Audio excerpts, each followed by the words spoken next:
stop by for the Nintenbyte. You got the Triforce and it feels right. Like Bowser, you can listen all night, singing peaches until the sun lights. Summer shoots her beam so bright. Master Hand always brings a fight. Catch 'em all and use that fire blast. Put the soul back to visit your past. Welcome to the Nintenbyte Podcast. Hey everyone, welcome back to the Nintenbyte Podcast. And I totally have nothing ready to go over here because the computer rebooted. So that being said, I think it's episode 23. Yes, that is what the title says. That is what the title says. So let's, while I'm getting set up myself, let's go around the room and introduce everyone who's here. Starting at the bottom with John Nebo. Oh, I'm by myself down here. I must smell. Yourself. Well, what's up? Excited to be here again. Nice to have you back, buddy.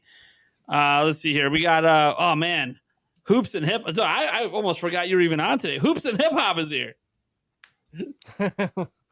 Yeah, welcome, or I guess thanks for having me. Glad to be back. It's been a minute since I've been on, but hell yeah, dude. So let's see here. We have well, Eric is here. No, his camera might be a little laggy. We don't know what's going on. It's probably the computer because the computer has broken fans in it. I don't know. Yeah, but hey, we're here. He's here. You can see his beautiful face. That's what matters. Wearing a Green Bay Packers shirt on a Brewer playoff day. That is what it is. Yep. That's because he just knew. He already knew we were going to lose. That is what it is. Sumbro Nation up in the house. Hey, happy to be back. Thanks for having me. Nate, I text you that I was hoping that we would have a Switch 2 official reveal by time this date was here. And, you know, it's more unfortunate for you since I know you got to do the hot chip challenge, but I'm happy to be back nonetheless and talk through some more Switch 2 rumors before we hopefully get a reveal by time I'm on the podcast again next time. So we'll see what happens in October. I love talking the rumors and everything's great, but it would be nice to finally talk some like, hey, it's actually revealed now. That would be. Oh yeah. Maybe this is the month. Maybe it's finally time. Maybe it's not, you know. Nintendo does a good job of like calming everything down just enough to make you feel like, yeah, you know, all those theories you had, they're out the window. And I feel like just when you give up is when they drop it. So yeah. So it won't be this month. I'll give up. I'll like, you know what? Fuck it. It's March. It's happening in March. And all of a sudden it's like November 3rd. Here you go. What? Yep. All right. Game Junction is here as long as you can hear us. I can hear you. What's up, everybody? Welcome, man. Thunder Stash Gaming's up in the house with his Maniac Mansion shirt. Ready for October, man. What's up? Yeah. Hey, how fitting. Episode 23, and Hoops has the goat in his background. Yeah. I was thinking that too. That worked out. That's beautiful. That is awesome. I can't. That's a good catch there. And then you guys know what's up with me, guys. I'm the Nintendo Prime host of the show. Let's not beat around the bush. We had to start a few minutes late due to some technical difficulties. So let's go ahead and get to our topic roulette. What? Before we do that, one thing I want to tell people. I know that we originally the plan was we were going to do our Echoes of Wisdom pseudo review this week, but we're actually going to wait another week. People just haven't played enough of it, so we're just going to wait another week. Figure another week, more time for all of us to play it. More time for we have a guest coming on next week that I know will already have it beat by then too. So we'll do that review next week. Although I mean Thunderstash's review might be dropping way before that show happens. I have no idea. It will be. Yeah, it will be exactly. Oh, yeah. Yeah, it will be. So we already have his thoughts, but then I can prod his brain and try to tell him this game sucks. No, I'm just kidding. I'm having a really good time with Echoes of Wisdom. Same. Me too. All right. So let's get to our topic. Let's start with let me see. You know what? Let's start with Eric. Let's just get you out of the way in case this game gets crazy with the Brewers later. What? So because I'm not paying attention? Exactly.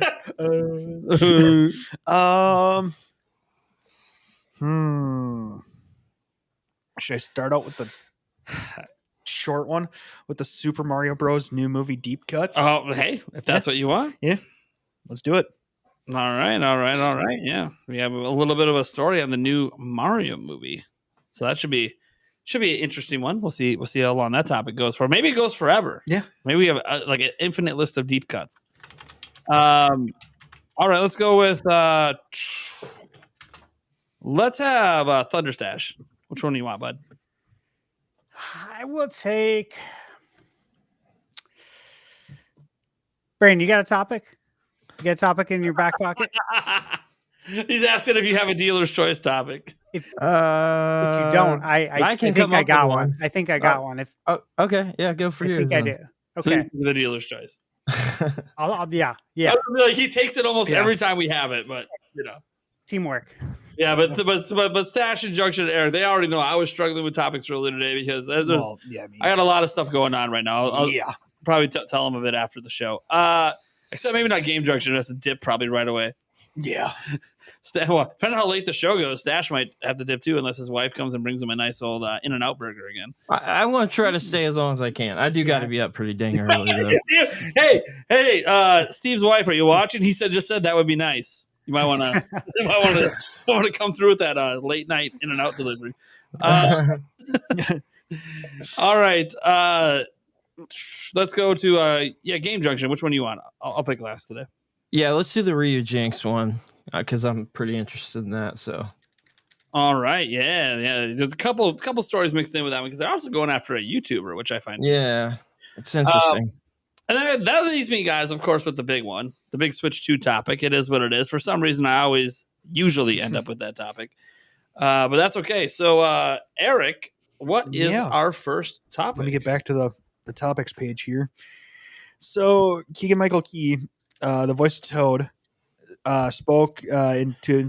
Oh, good God! Can you read? No, I cannot. Yup. Spoken about a few details about the new Mario movie. You need a beer to calm the nerves, buddy. Oh fuck! I don't know what the hell's going on. So he spoke in detail about the Mario movie.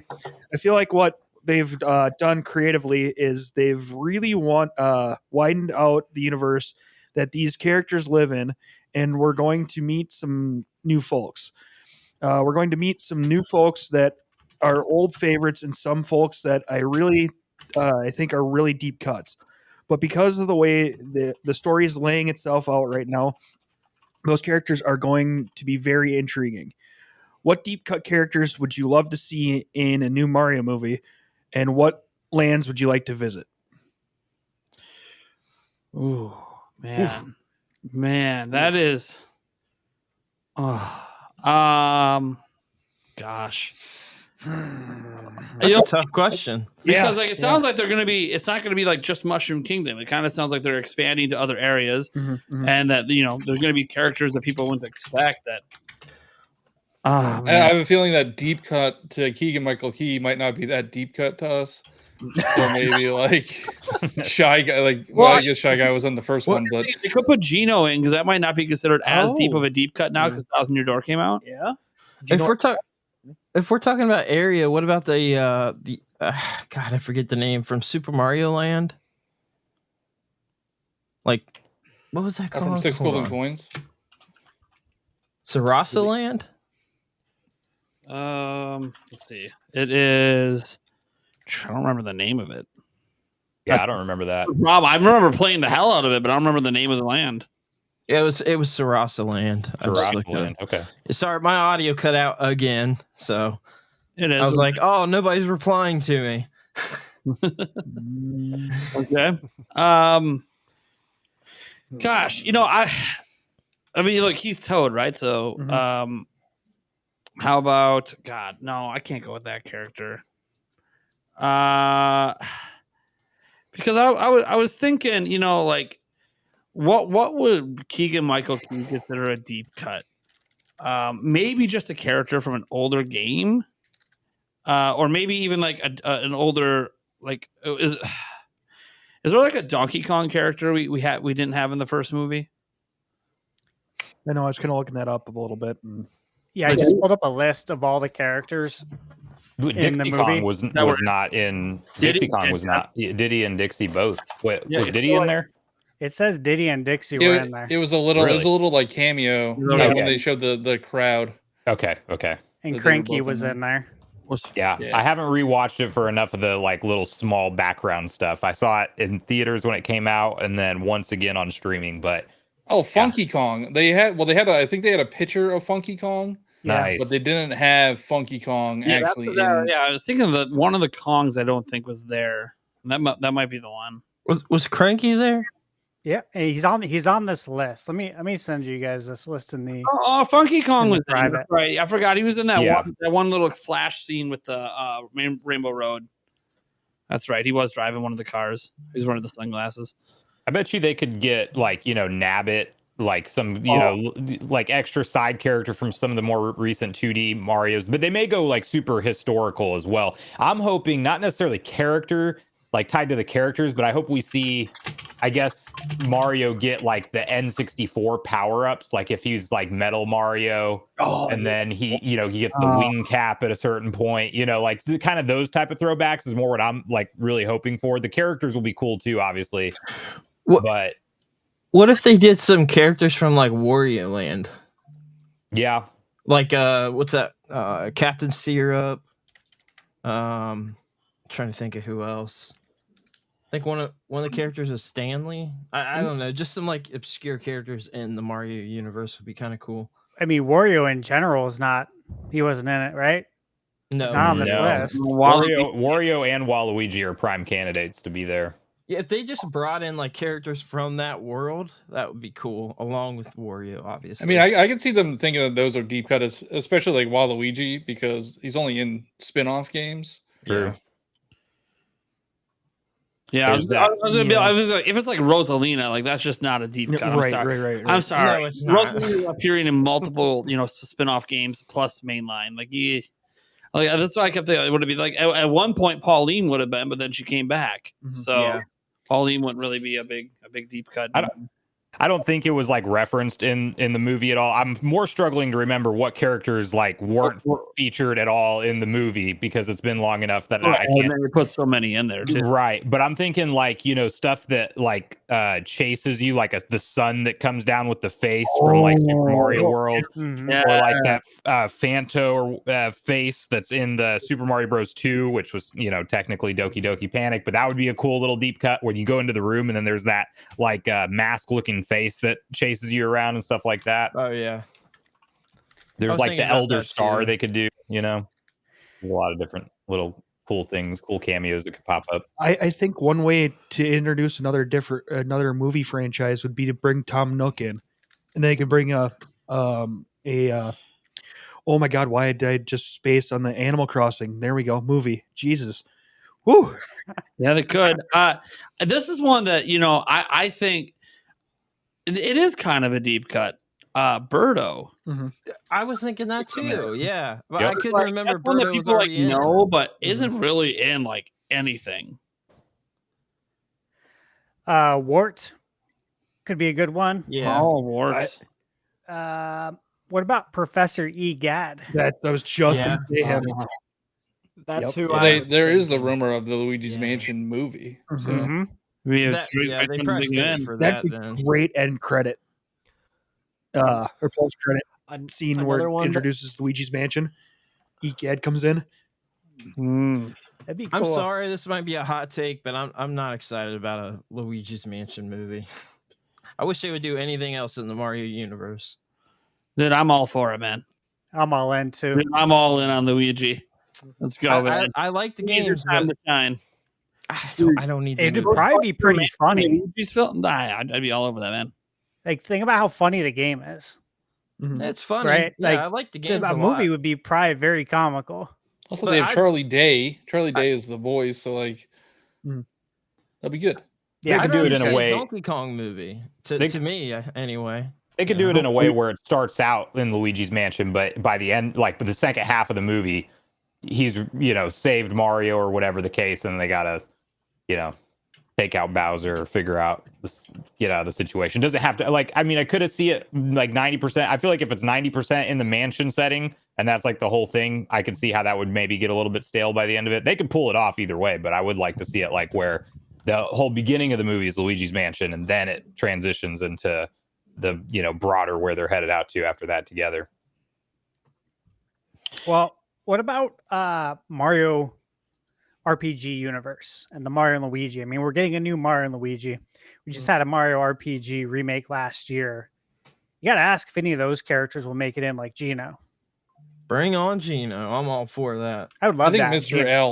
L might show up. Mallow be in there. Oh, I love Mallow. Mm-hmm. Dude, anything from 1,000 Year Doors, just bring them all in. Yep. I'm for it. Man, the Koopa kids were not really around in the last one, were they?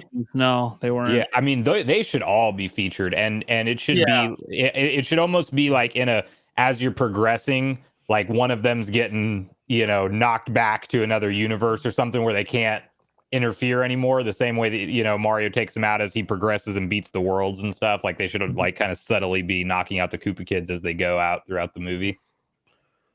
Yeah, that could make a lot of sense. I mean, Bowser Jr. wasn't even in there. And with no, he wasn't. Yeah, that's true. There's going to be. They got plenty of characters. Because Bowser was captured at the end. I wonder if like the story here will be the Koopalings come to like save their dad or something. Oh yeah, that could be. That's Because I Bowser, feel like it's they not could, like the normal Bowser. He's actually captured and shrunken in a cage. Mm-hmm. they could stretch this out to 6-7 movies. I mean, easy. Well, right? I think it's planned to have infinite movies until there's not $1 billion franchise. Why would they stop? True. I mean, yeah. I mean, what they should do is they should do 3, like Sonic is doing 3, and then when it comes time to do another movie, that's when they bring in like Link or Zelda or whatever and start mixing things up. Well, then like with that's just to keep with it Sonic fresh, 2, they had like the Knuckles series, so they could do stuff like that where they've got like series that attached to the movies. And here it is, Mario movie 4. We're going to Hyrule, everyone. God, I don't know if I want to see that. I mean, I'm cool. See, here's the thing: like people joke about the whole doing a Smash Bros. Movie sometime where they all come together like an Avengers style. And I can see them doing that, but they got to get the other movie franchises going for any of that. Yeah. I don't think you just drag everyone in through Mario. And obviously with Zelda, we know they're going live action, so there would have to be some sort of TV show or something they do with that as well. That's cartoon like for that. Pokemon's already got its thing. Pokemon's pretty easy to drag in if they want. The thing with the Mario movie is, I'm very curious what they're doing with it. And they talk about going a lot of places. Like I could see them bringing, worlds in from Mario Galaxy into this thing. I mean, I could see them like just actually going to just a whole bunch of different kingdoms, and that would actually maybe fit the Koopaline storyline because you could have one Koopaline that's in each of these areas. And I don't know why we're going to those areas, but. That's not for me to worry about. I'm sure the story is going to be silly and crazy and fun. And the Mario games aren't known for story, but maybe this one will have a bit more of one. Because I kind of feel like the first one, while a really good movie, the story was just kind of it was like a Mario game. It was pretty basic. Outside of the few of the jokes, it was just kind of a basic story. And I feel like that's just because it's just introducing. Because they're trying to introduce Mario not just to current players, but kids and people who maybe never played.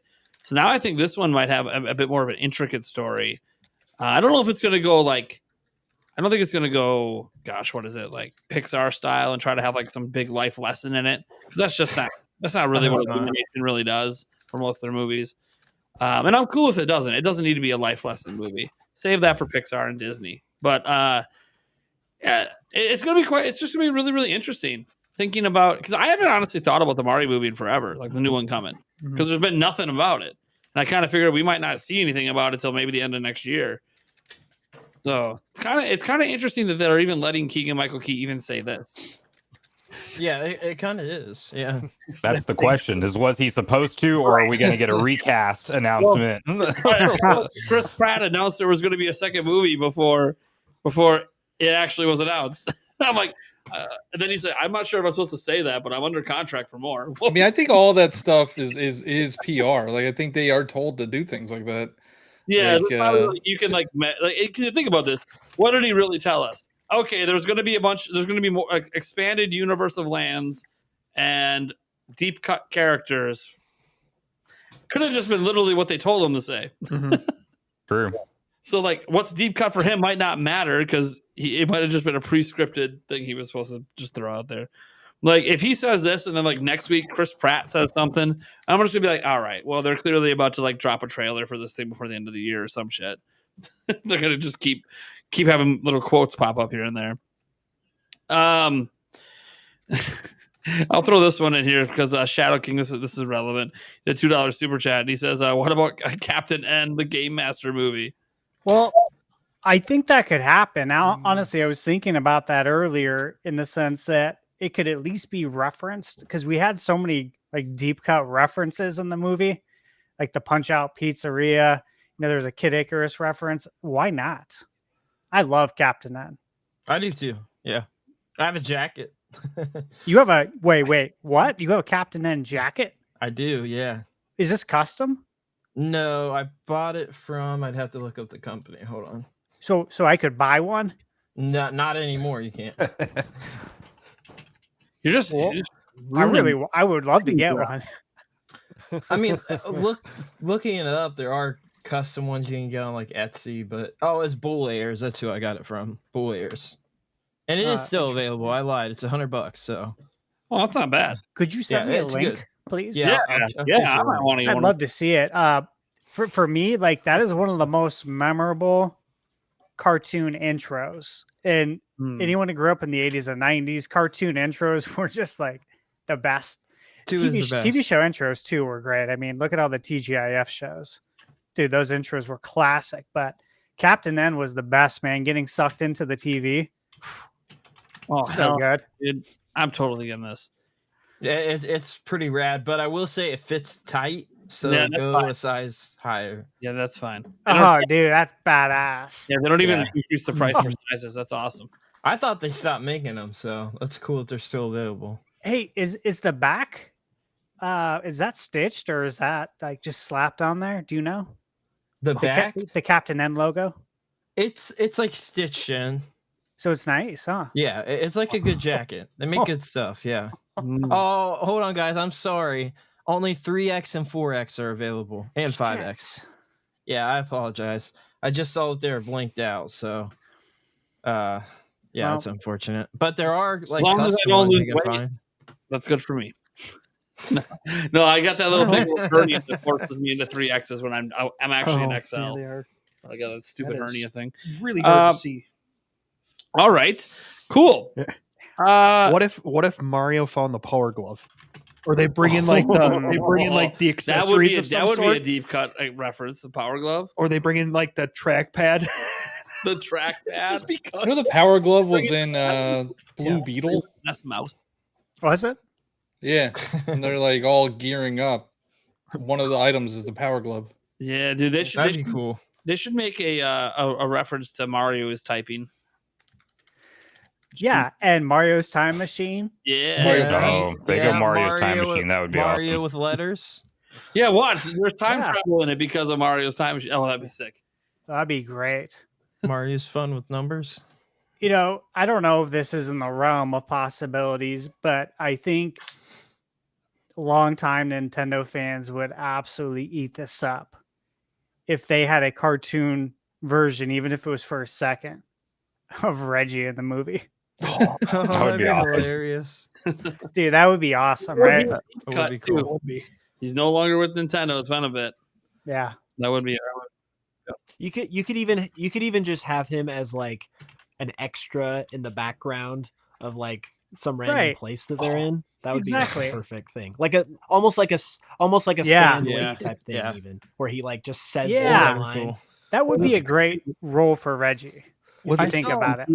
Or even Miyamoto, since like Miyamoto could show up in Mario and then show up in the Zelda movie. Like, no, that's Jenny, but you kind of hit a little bit like what I was thinking too, because you could bring like Aonuma, Reggie, and then all the guys, and what they're in a game cabinet being played by a character in the background. So it's like a because Mario's obviously a game. And then all the real people in real life are being played as a game in the movie. That would be cool. Oh, yeah. That'd be great. That would be awesome. All right. Does anyone else have anything to add? I guess we can probably move on. I don't think so. We good? All right. Good. All right. Gosh, who was next? I think it was Stash, right? Mm-hmm. Top of two. Yes. Okay. We're talking about Switch 2 IPs. Now, the Switch introduced, of course, a few fresh IPs, and you guys can correct me if I missed one. I'm not counting Clubhouse games, Dang it. but ARMS, Oh, Astral Chain, and Ring Fit Adventure. You So- forgot the most popular one. What were you talking about? 1-2 Switch? 1-2 Switch. I didn't want to count that because I don't think that's going to carry over to Switch 2. They I made don't a know. sequel. Everybody won to Switch. They made a sequel, so they're gonna call it 1-2 Switch. No, I know they made a 1-2-3 sequel, but- Switch. 1-2 It'll Switch. be beautiful. All right, we can keep Yeah. that in there. I don't care. It's besides It the sold point. more than all of those games. Well, except for Ring Fit, I guess. It sold more than Astral Train and ARMS. I know it did. That's just stupid. It is. It was just a launch game. People were just, how'd everybody's 1-2 Switch do? I don't know. I'll tell you what, my Well, daughter it was on loves Woo. it. Didn't sell a Immediately. million. Yeah, it It's hit. super cheap, but my daughter loves it. That's all that matters to me. It hit Woot like within a month. If you which ever is want not to, good. if you ever want confirmation that Nintendo knew something was going to be a failure, you can look at their marketing plan for it because they did not market everybody 1-2 Switch at all. They literally invited influencers out and then like dropped it and didn't Yeah. release a gameplay trailer, and then it was like $30 immediately. I saw that. It Yeah. was- Oh it yeah, Mario launched at plus 40, Rabbids. right? What about that one? It should have Well- just been an NSO game. Yeah, Mario plus Rabbids is Ubisoft, but right, but I mean, it's Ubisoft, but it's the What about Mario. Tetris 99? 90. What about 99s? Do those count? I didn't add any of the NSO games. So I'm just talking about, like full games. So ARMS, Astral Chain, Ring Fit Adventure. So compared to previous generations, that's a relatively small number of new franchises. So obviously with Switch 2 on the horizon, I've been wondering what brand new IPs could Nintendo be cooking up next. Yeah. And so, obviously it's tough to just think about, well, what could they be doing? So then you kind of got to break it down by like genre, right? So Nintendo likes to, pick certain genres that aren't necessarily well represented on the console. And I think there are going to be now. I think we're going to have like obviously the more third parties. You think about the first person shooters, right? We're going to have Call of Duty now. So then I thought, I don't know if I don't see them doing a first person shooter. We're going to have Metroid and we're going to have Call of Duty. So what genre? Let's start there. Do you guys think would be good for a new Nintendo IP? Let's I hear have it. one. So coming off of the surprise, this doesn't count as a new IP, but they obviously just did a revival of Famicom Detective Club, so that's like bringing in like a visual novel type thing, and everyone thought that was going to be like a Nintendo horror game, and it kind of was, but obviously it was the visual novel. So I feel like if they went full on with just a Nintendo made horror game, that could be pretty cool. And I'm not even a horror game person, and I think that would be, I think that When would you be a when you good think idea. especially because of the horror games that they had Eternal Darkness back on GameCube. Yeah. And that was awesome. Yeah, but Silicon Knights Right. did that whole game. Yeah. So Nintendo, and then published it, didn't they? Nintendo bought the IP years later.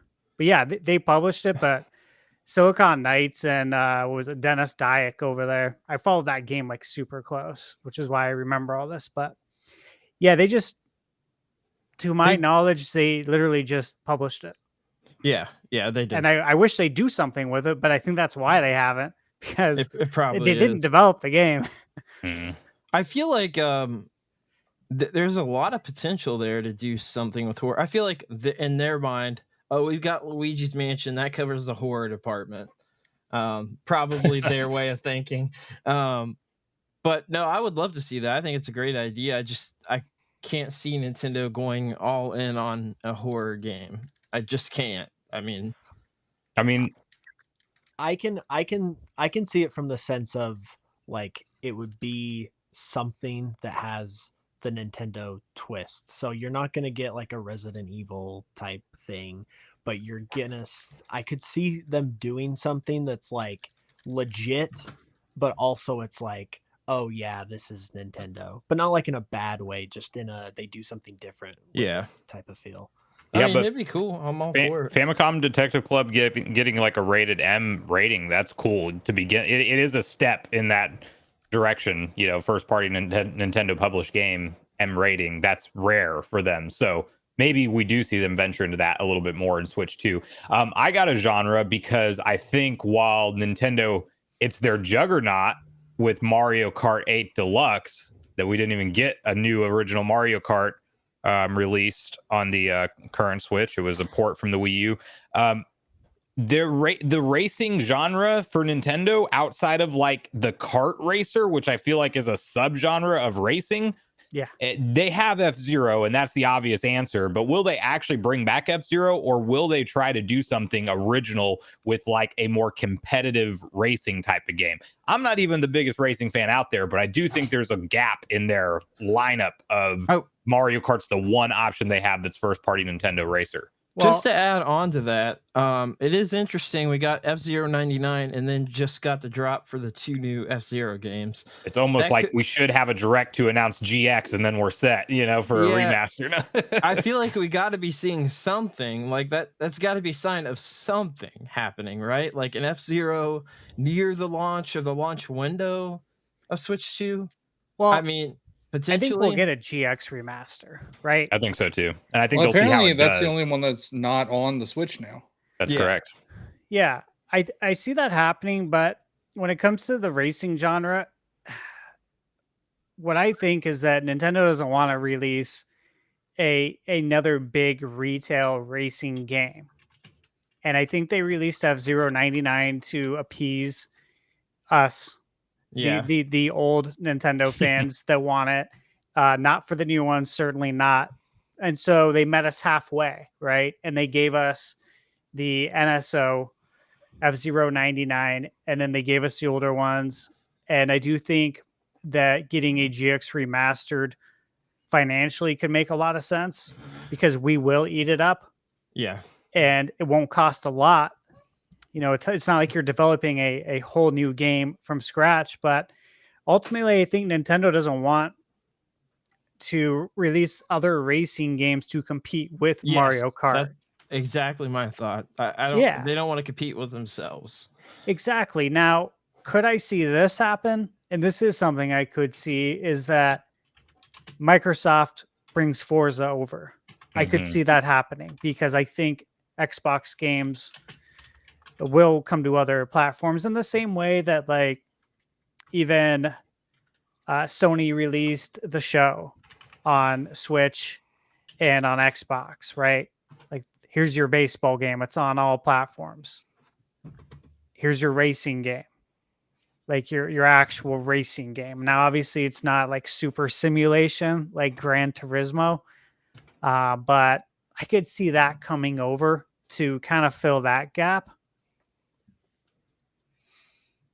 But then, there's obviously other IPs though. Like you think, do we think we're tapped when it comes to RPGs? Because it's like, obviously we had a huge showing this gen from Mario RPG. Like, holy crap, was not expecting all these Mario RPGs, right? Did we ever think we were going to have all three represented?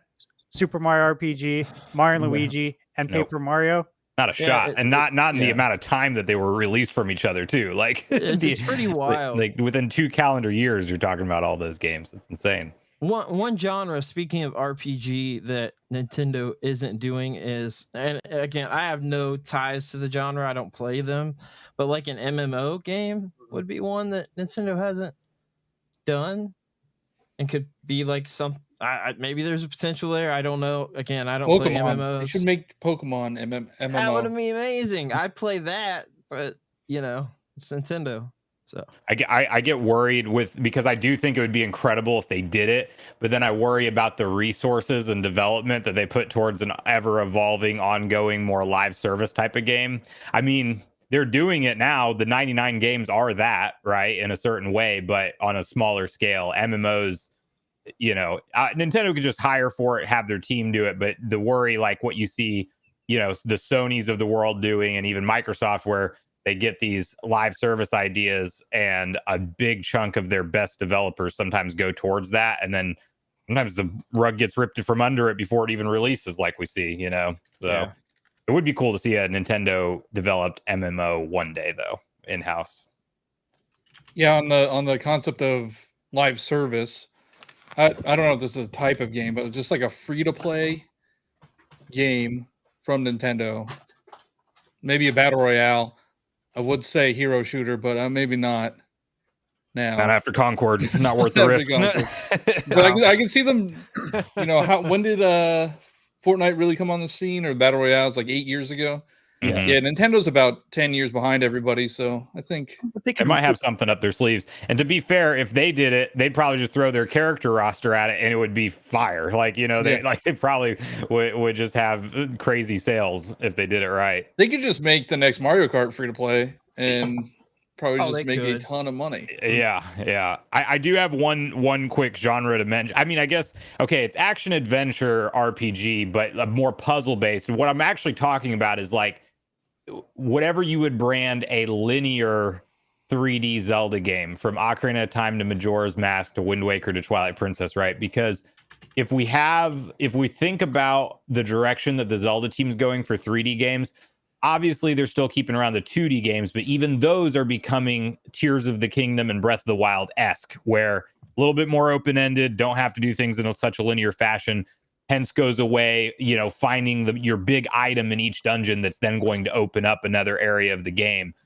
So my idea, in my head, I want them just to pick like Star Fox and say Star Fox Adventures continues and do that. But I want if they don't bring back linear 3D Zelda developed alongside of these new, more open air Zelda games that they're going for now, I want them to have a IP that really, almost to a T, not copies, but gives that same kind of feeling of progression. And I can't wait to get that item in that particular dungeon, and then now I can go over here. That I almost want that same kind of 3D linear Zelda feeling in a different, maybe original IP, or pick your choice of ones that they haven't messed with in a long time. So I really like that idea. I always thought that they should Mario has the 3D and 2D, and Zelda has 3D 2D, but have a third branch for Zelda.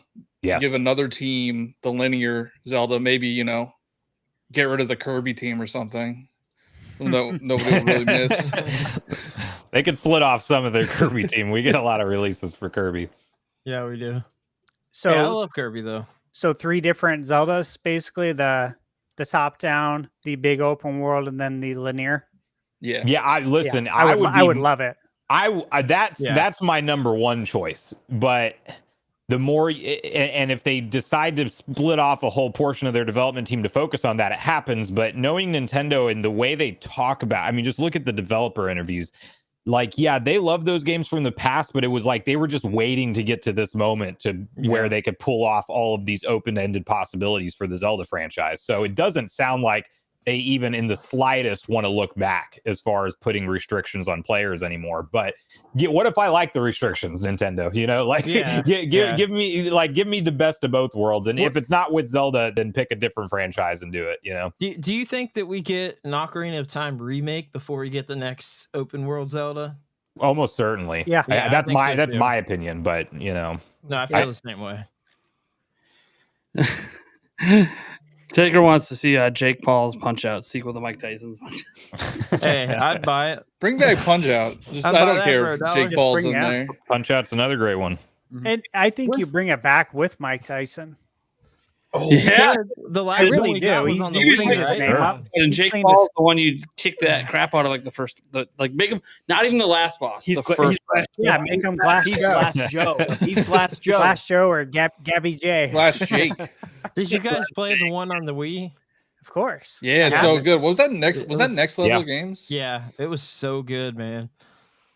Yeah, that was great. That's what they should have did instead of ARMS. Yeah. Not that I dislike ARMS, because I do like it, but they should have did that, man. We should have got a new Punch Out. I would have loved ARMS? That. Who made the ARMS? I don't remember what team made ARMS. I have to look it up. It's like what have they been working on? You know, this gets me to thinking though. While you're looking Souls-like, that up, Bandai Namco. Bandai Namco Studios partnered with Nintendo. That's what it says on Google. I don't know if I see Nintendo making a Souls-like game, but if we think about it, wouldn't Eternal Darkness fit the Souls genre really well? That would be awesome. It could. I think Metroid could fit the Souls-like genre really good. They'll never do it. Well, what I'd like to see is Nintendo dive into the Metroidvania.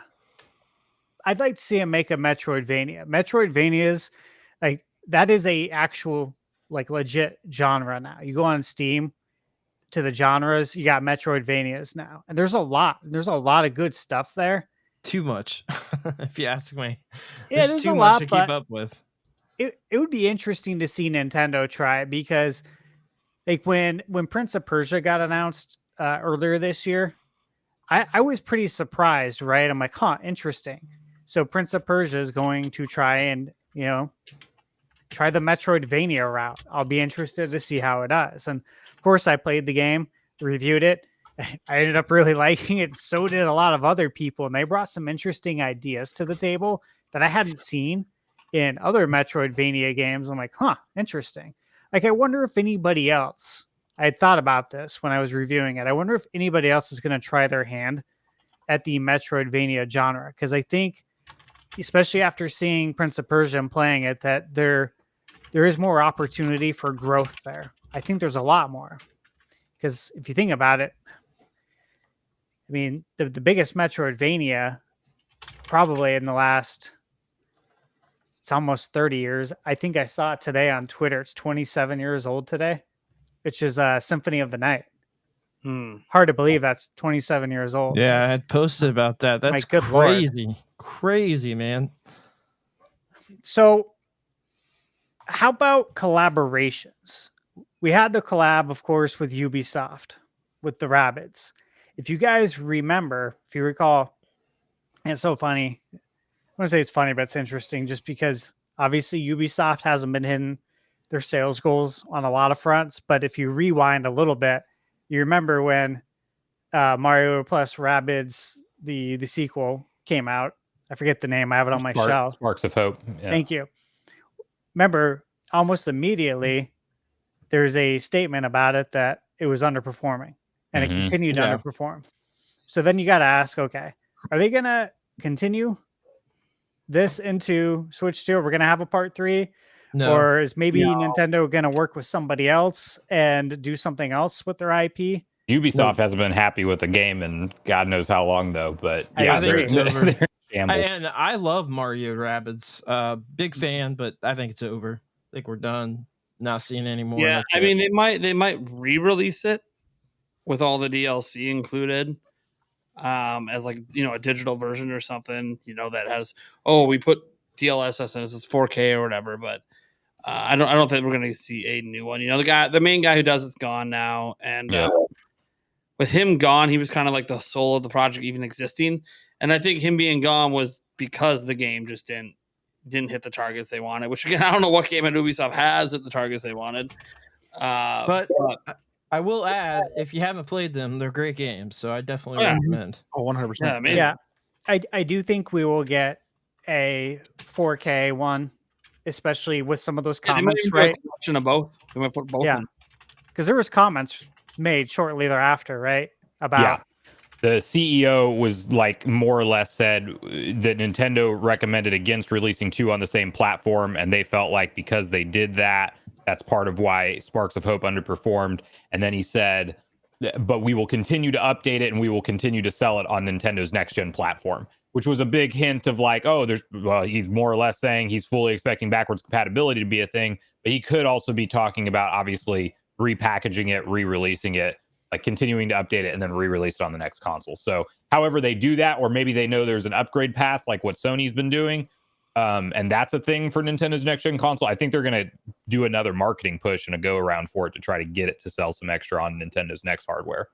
Yeah. I think so too. I think the shareholders would really appreciate that as well, especially with just like where that stock's at right now. But who knows? By next year, they could be bought up by somebody. Yeah, It's they have an real internal. dicey. Isn't it a shareholder investigation taking place right now? Like there's some kind of investigation. Yes. Yeah. Ubisoft needs a crash and burn. Yes, and there's a pressure campaign right now to sell to possibly Tencent. I read. Oh wow. Yeah, an internal pressure campaign. So I was like, oh shit, man, because I saw the stock; it was like $2 last week, and I was looking at of course, the 12-month and the 5-year, and then the lifetime. It's like, man, like they used to be up there in the mid-20s. Yeah, and we're at $2, and it's like that would be such a risky purchase right now. Like thinking that they could maybe rebound, right? Because $2 is just so low. But at the same time, it's like I don't know, because they might get bought up. So we talked about this. I'm dropping a 20 tonight on their stock. See, we talked about this a Let lot. me get a little return on this bad boy. And they're just making all the wrong moves. I mean, how can this company continue to perform the way that they are and expect to survive? I mean, we talked about it a lot. Ubisoft is it's a crap show, man. Like it's an absolute crap show. I can't support anything they do. I won't buy any of their games. Haven't bought one in a year. Refuse to. I just don't want to touch your properties. I think the biggest problem they have is they conditioned us to wait for a sale. You nailed it, John. That's true. I was waiting for you to say it. They go on sale in the first month that it releases. And I'm actually a Ubisoft partner, by the way, so it's the opposite strategy of Nintendo. They just drop the price of games right away and run a sale instead of never dropping them. So yeah, well, that's interesting. It definitely begs the question now, actually, with all the recent Ubisoft news. Like, it definitely makes me feel like, yeah, we're probably not going to see another partnership with Ubisoft, given the kind of shaky ground they're on. But thank God. If there's one company I'd like to see them do a partnership with, whom I think their relationship has really grown, especially during the Switch era, that would be Square Enix. Yeah. And you know what? Sure. Them too, man. Like, I love Square, but they're never happy with their sales. But I bet if they teamed up with Nintendo and did something like, I don't know, Super Mario RPG 2, I think they'd hit sales goals, you know? I think they have to be pretty happy with how RPG Remake did, right? Like, it sold 3 million copies. They probably didn't put that much into it. Yeah, I gotta imagine that they were pretty happy with that. I hadn't seen anything, any negative statements about it like I have with some of their other games that haven't hit sales goals. But I'm expecting with Switch 2 a really big showing from Square Enix. Like, I am expecting the remakes, the Final Fantasy VII remakes, to make their way over.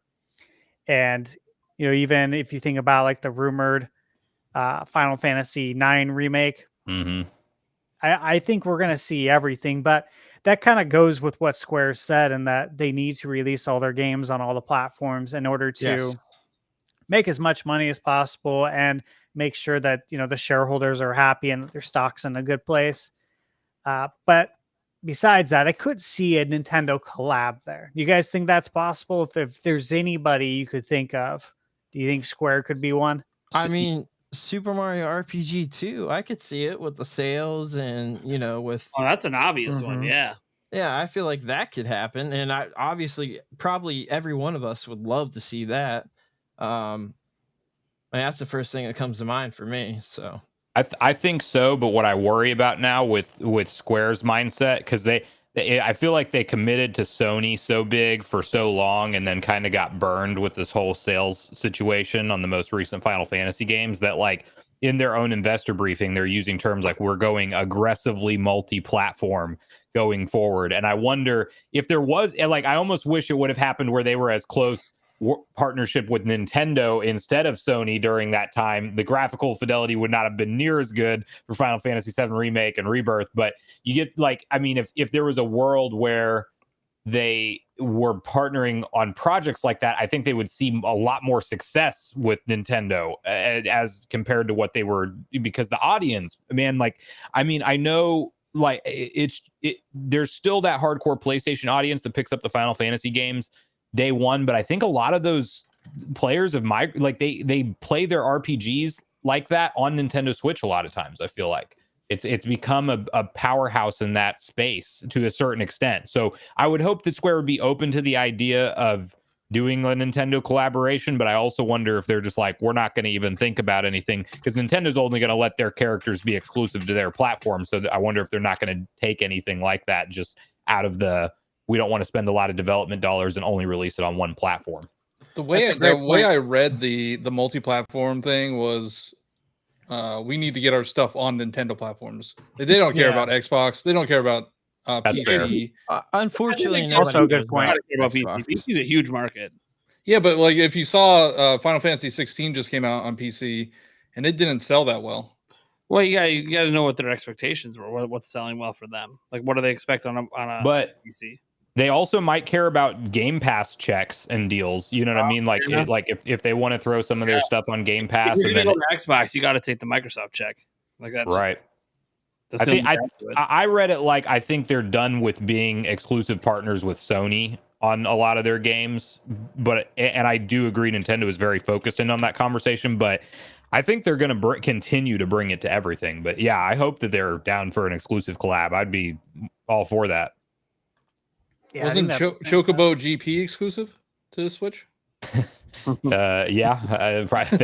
Well, was it? No. Why do I feel like that might be on other platforms too? I could be wrong though. On the phone. I know. Well, it went like free to play after it didn't sell. At like $60. Yeah, that's right. They were trying to sell. This is the crossover I'd like to see though. Yeah, $2 super chat in from Alan Roby. Co-op Ghostbusters game. I'm thinking Luigi's Mansion Ghostbusters crossover. Let's go. Ooh, that'd be cool. Well, so that's a Sony-owned IP.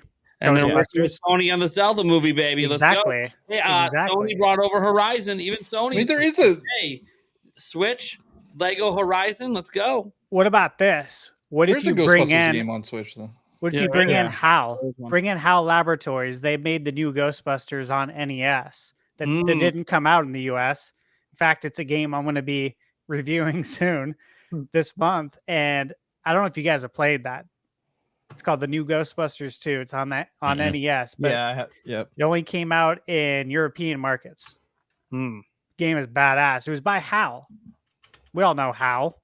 Oh yeah. Of course, Smash Brothers. From Smash Brothers to Adventures of Lolo, which is another classic. That would be cool. I would like that. You know, someone mentioned in the chat how cool it would be to get a Zelda 2 remake from Software. Make it a Souls-like game. Like, oh, dude, that would be awesome. That would be my dream collaboration from Software. Like they would collaborate with Nintendo for something. Yes. Specifically for Zelda, I think. I mean, imagine, dude, if they did that, like the same way like Hyrule Warriors is a thing and all of that. True. Just to do that and make a Souls-like Zelda game, there's a solid chunk of the audience that will 1000% eat that up. I'll say make it Kirby, and maybe I'll actually like Kirby for once. If Nintendo's worried that like, well, what if they make a Zelda spin-off game that people like better than Zelda? Fine, just tell them here's Zelda 2. Right. Mainline, it's mainline. Have fun. Make it as good as you want. They can just call it Adventure of Link. They don't even got to put Zelda in the title. Just call it Adventure of Link from Soft collaboration, and then watch. We get Adventure of Link 1, 2, 3, and it turns into its own franchise before we get Link's Ring, which is the open world version of it. No, that'd be. So I do cool. think From Software is going to have a big presence on the Switch too. I think it's going to be. I think Elden Ring is going to be a launch title. And I think we're gonna see Dark Souls 2 and 3 eventually. Yeah, there'd be fools not to, man. I mean, it's just next to whatever new games coming down the pipeline. Like unless it's Bloodborne 2, which I don't think that's happening. I think after the success of Elden Ring, they're gonna be like, no, we're doing our own stuff. We're not doing like these exclusive deals anymore. What's interesting, that you might be right about that with the Bloodborne 2. I think they'll remaster Bloodborne at some point. Absolutely. But I think, since Sony owns that IP, probably not a Bloodborne 2 because and they've expanded so much. If you look at like the FromSoft interviews, like they have been hiring and expanding their teams to, and even Miyazaki's taking a step back from like being the main guy on every project and having the people that have come up underneath him now lead their own project. So we're going to see a lot of FromSoft stuff, and it would be great if they were super present on Nintendo Switch 2. There's an amiibo. Like they have an amiibo. They like that's each right. other. Solaire, yeah.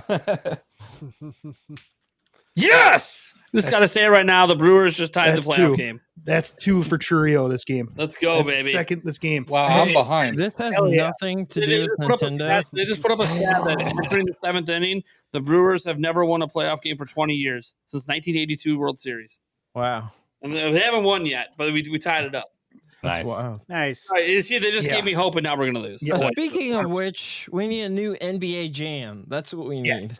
Oh, yeah. Of course, I want that. I'm all for the arcade era sports games to come back. Iteration of NBA Jam, even the crappy two. How about this for Nintendo? I know there's a lot of these in the indie space, but we have Demond Brawler saying he wanted to play a new Nintendo IP roguelike game. Yes. Side Order. I don't know if any of you guys played Side Order from Splatoon 3. Yes. But it's so good, and I want more roguelike stuff from Nintendo because of it. Do you think that we'll get a Splatoon spin-off game that's not like the mainline series ever? Since it's such a big We IP should. It's so now? popular. Yeah, it makes sense to like put it in another genre and sell it. I feel like it makes sense. Speaking of roguelike, I mean, I know this isn't Nintendo, but how cool would it be to have like a Hollow Knight roguelike? Yeah. I mean, I think the problem we're going to have Hollow Knight is we just need Silk Song. We just need Silk Song, to be fair, but we just need to get to the next one, please. Oh my gosh. I will say that after playing Teenage Mutant Ninja Turtles Splintered Fate and reviewing that, I was like I really enjoyed Hades a lot. And that was my first experience with that, right? And so I was like, okay, I'm willing to play some more. So then I played Dead Cells and played the Return to Castlevania DLC. Really enjoyed it. And then I didn't play one until Splintered Fate. And Splintered Fate, I'm like, dude, this game is so good. And they got DLC on the way as well, which I'm excited about. But when I was reviewing it, I got to thinking like, dude, this is so untapped. This is a totally untapped genre. And it's going to start getting flooded, just like the Metroidvanias did.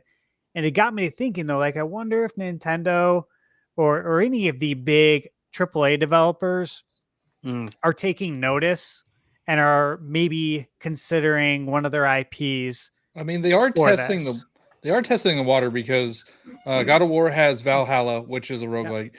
Last of Us Part 2, the remaster, has a roguelite. Yep, and it's cool, right? Like it was fun. I don't know if anyone played it, but I did, and I had a lot of fun. So a lot of options. I guess we'll just have to see what Nintendo does, and then we also have to just consider this is something we won't know probably until the Switch 2 comes out. Is what kind of weird games are we gonna get? Like the Ring Fit Adventures of the world, you know? Do you think we'll get a sequel to that? I feel like we have to, right? I mean, it did it sold too well. Yeah. Well, it could have been a pandemic thing, but Nintendo's had a lot of success since the Wii days of having workout games. So I don't know that they don't have to do a Ring Fit Adventure style game because that specifically requires the ring. But I could see them doing like another workout game with an accessory that just blows up because they just make it fun. And they can even expand on because Ring Fit was obviously kind of like a runner game, RPG style. They could do something like that again, but what if it's something that's more like in an open world with like a different mechanism? That would be really, I think, fascinating. Or I don't know. Correct me if I'm wrong, but the fitness boxing games do pretty well too, right? Yep. Yeah, there's a third one coming out. So yeah. Along the lines of Ring Fit Adventure and it kind of crossing over RPG stuff, I would love them to do some kind of a workout game of some kind where they just plop you in a sandbox and it's like they just fill it with cool landmarks and things that you want to go look at, but to actually go check that stuff out, you have to move or move, whatever. Hmm. Like, I feel like that would be super motivating to That could be neat. actually got in, but you're also like playing a game. Something like that. That'd be clever if they could make a workout game feel like an adventure game at the same time and throw some platforming elements in there. But yeah, like you said, if they're far away from where you want to go to, I guess the Switch 2 balance board adventure is coming out around launch. I'll tell you what, though, I'm not into the workout game thing, but I enjoyed Ring Fit Adventure for what it was. I played it through. So dude, that is it was a workout and a half. It was a real workout. It wasn't the running, it was the fighting the monsters, man. The squats and all, dude. It's just it was killer, man. But I lost weight playing that game for real. That's the point. Yeah, but I mean, like I didn't expect to enjoy it, but legitimately, saw it through and lost weight. So that's awesome. Cool. Yeah, we could probably move on to our next topic, which is not me. It's not me either. It's not you either, huh? All right, Game Junction. What are we talking about, man? All right, so we're talking about Ryu Jinx. So got shut down, and they were putting a strike on a semi-popular YouTube channel for using Wii U emulated games. So the channel name, I'm trying to remember what Retro Game Cores was the channel name. I actually saw the tweet go out myself, and basically he was saying that, hey, he's not going to use any more Nintendo game footage. He's going to blur things out when showing different stuff that he's doing. So he's just not going to have Nintendo on there at all anymore. Yeah.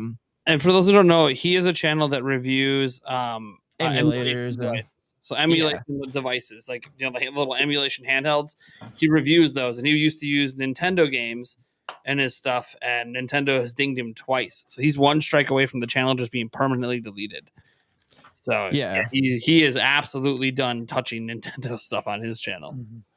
Yeah, not the systems, the games. He's done touching the games. Right. Yeah. I mean, how unfortunate is that Nintendo is the way that they are about this stuff? I think it's kind of silly. But yeah, basically he was saying he's not going to touch anything Nintendo anymore because he's going to lose his channel if he gets another strike. You know, don't get some of those emulation devices that I was looking at some of his reviews. If you look them up, a lot of those emulation devices come with the ROMs pre-installed. Yes, they do. Yeah, I've got a few. Why are you going after these companies that are literally selling your video games? Mm-hmm.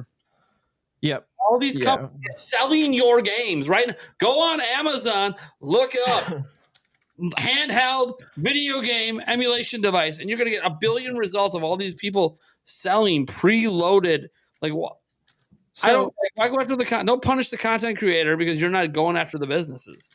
Exactly. Yeah. In the early days of starting the channel, I didn't really pay attention to things as much and just kind of was like, okay to everything. I got sent out 3 devices myself that were already preloaded, had everything on it. So yeah, it just makes no sense why they're going after this specific person per se. But I was trying to find the actual tweet that he put out. Okay, so I mean it's pretty long. You can look it up on X, Twitter. But I'll just kind of start it out. He said, "Hi friends, it appears that my worst fears are true and that I'm being specifically targeted by Nintendo. My Wii U video was taken down. I received another copyright strike, even though the showcase video was no different than any other tech demos and reviews I have made on this channel previously." And it just kind of goes on and on explaining. But yeah, I mean, I guess the question comes down to, kind of what your guys' thoughts are on the whole thing, because Ryu Jinx is shut down, which is the Nintendo Switch emulator, and there's no more development happening to that. So yeah, I guess what's everybody's thoughts on the whole emulation scene with Nintendo involved and all that stuff? I have a lot of thoughts on it. First, I feel bad for Retro Game Corp. I've been subscribed to their channel, I think, for a long time, a couple of years. Yeah, they're pretty big, 500K channel. I was subscribed, I think, when they were very small. Like I think when they were starting out. I think they had like 2,000 subs when I found them.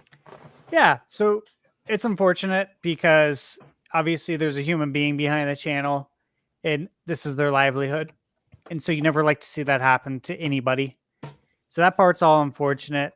Now, when it comes to like Switch emulation, me personally, and I know that he specifically said that he got in trouble for like some Wii U emulation, correct? Yeah. Yeah. Okay. Switch, I wouldn't touch that. I would not, Well, no. you know, Mhm. obviously that would be my advice to anybody. Don't ever use Switch emulation. I mean, 100%. I don't emulate Current consoles consoles. that you can go to the store and buy, and you can buy the games. Now, if the games are long gone and out of print and there's no way to play it, or the only way to play it is to get on eBay and buy a $300 cartridge, I might look for a different way to play it. Exactly. I'll just leave it at that, right?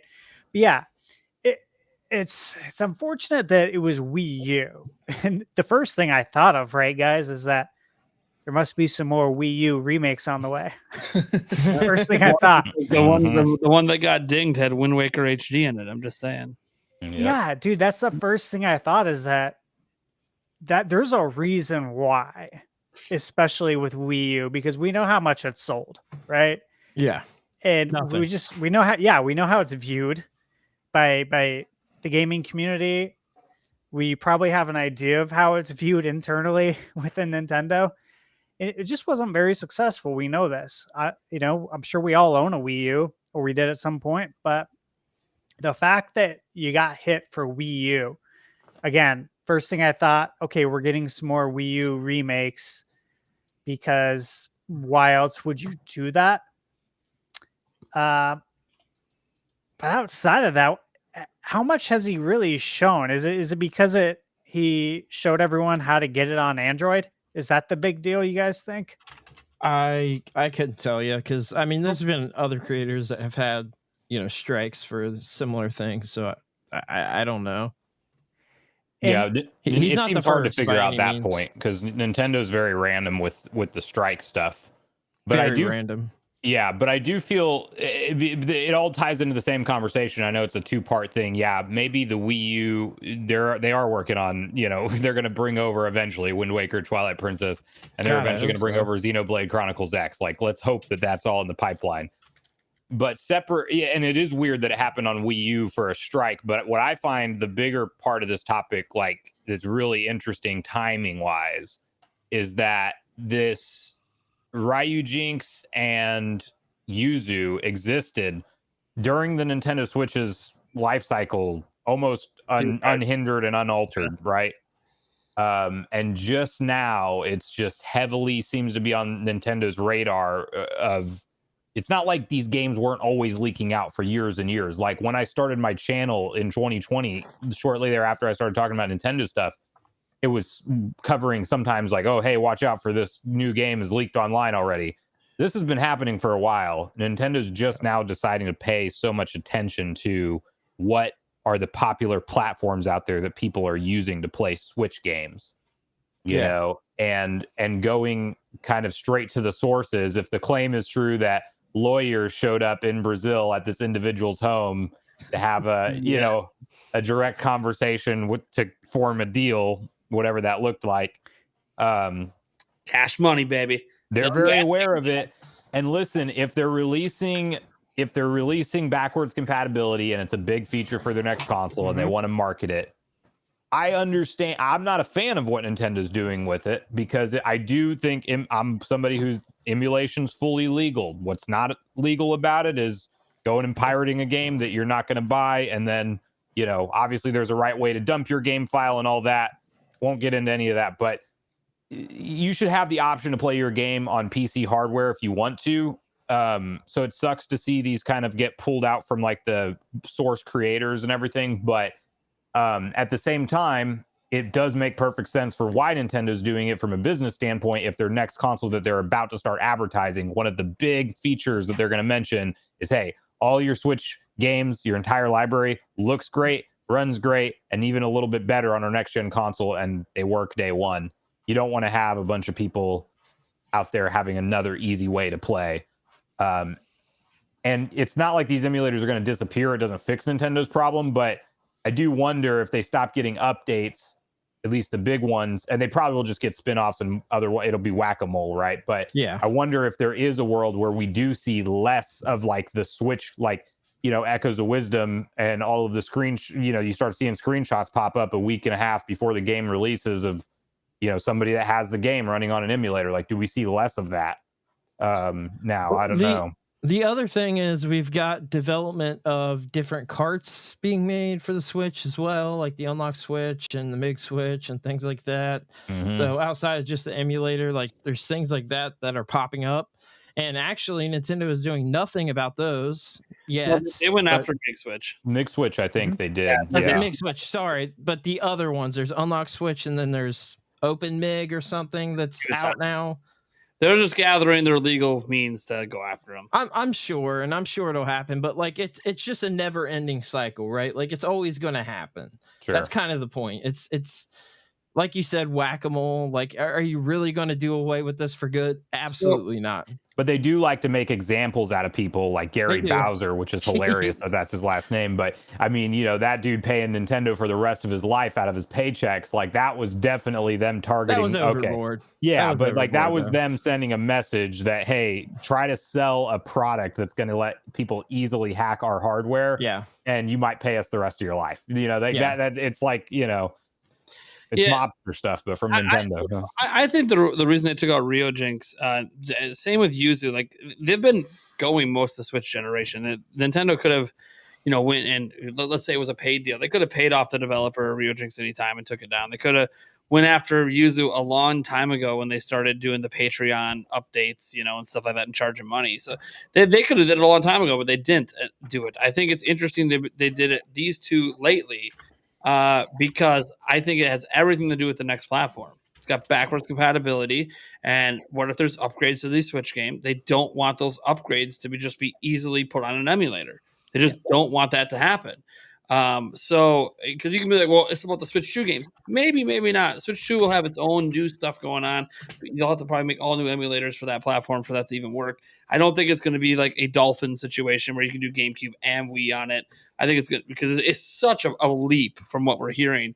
It's going to require an all new emulator, and it's going and the Switch 2s won't be hacked day one because these are custom chips. They're not going to have those same vulnerabilities. Mm-hmm. But there is that concern that's like, well, hey, if one of the major features and selling points of our system is put your Switch games in and they're better, well, that doesn't feel right if people could just take the games, put them on emulators, and just mod them to look as good and play as well as they do on our new setup. Again, it gets rid of one of our selling points. So while yes, the Switch emulators are going to continue to be around, you're never like Nintendo got the guy to take Ryojinx down. He didn't take it off your computer if you already have it. He's not going to stop people from being able to modify it and re-upload new versions. But I think the idea is that while that's going to happen, like it's been happening with Yuzu, although Nintendo has been doing a very good job on like GitHub and stuff, just getting rid of any spin-off of that pops up. Nintendo actually owns the code to that one. That's a really fascinating one there. So it's no longer, people need to start realizing with Yuzu, Nintendo owns that code now. So if you release a spin-off of that, you're lucky if all Nintendo does is a takedown because they have the legal rights to that code now. But yeah, no, it's Ryojinx is going to end up, you know, I was a little bit incorrect in my video. It is also open source. That's going to get spin-offs from people. But the thing is, the spin-offs are never as big as the original. And I think that's what Nintendo banks on. Yuzu and Ryojinx were massive. None of these spin-offs have the same collection of people using them. And, you know, some of the spin-offs don't get updated as much either. So there's a lot of stuff with that. And one thing to remember with Switch, and this is very specific. If you're going to do a spinoff, I'll just give some free advice right now. If you're going to do a spinoff of the Ryojinx one, you're going to use the code and create your own version. You better live in a country that does not have protections for game keys. The whole reason Nintendo was going to end up destroying Yuzu in court, it wasn't about them charging money. It was that their emulator is useless without Nintendo's keys.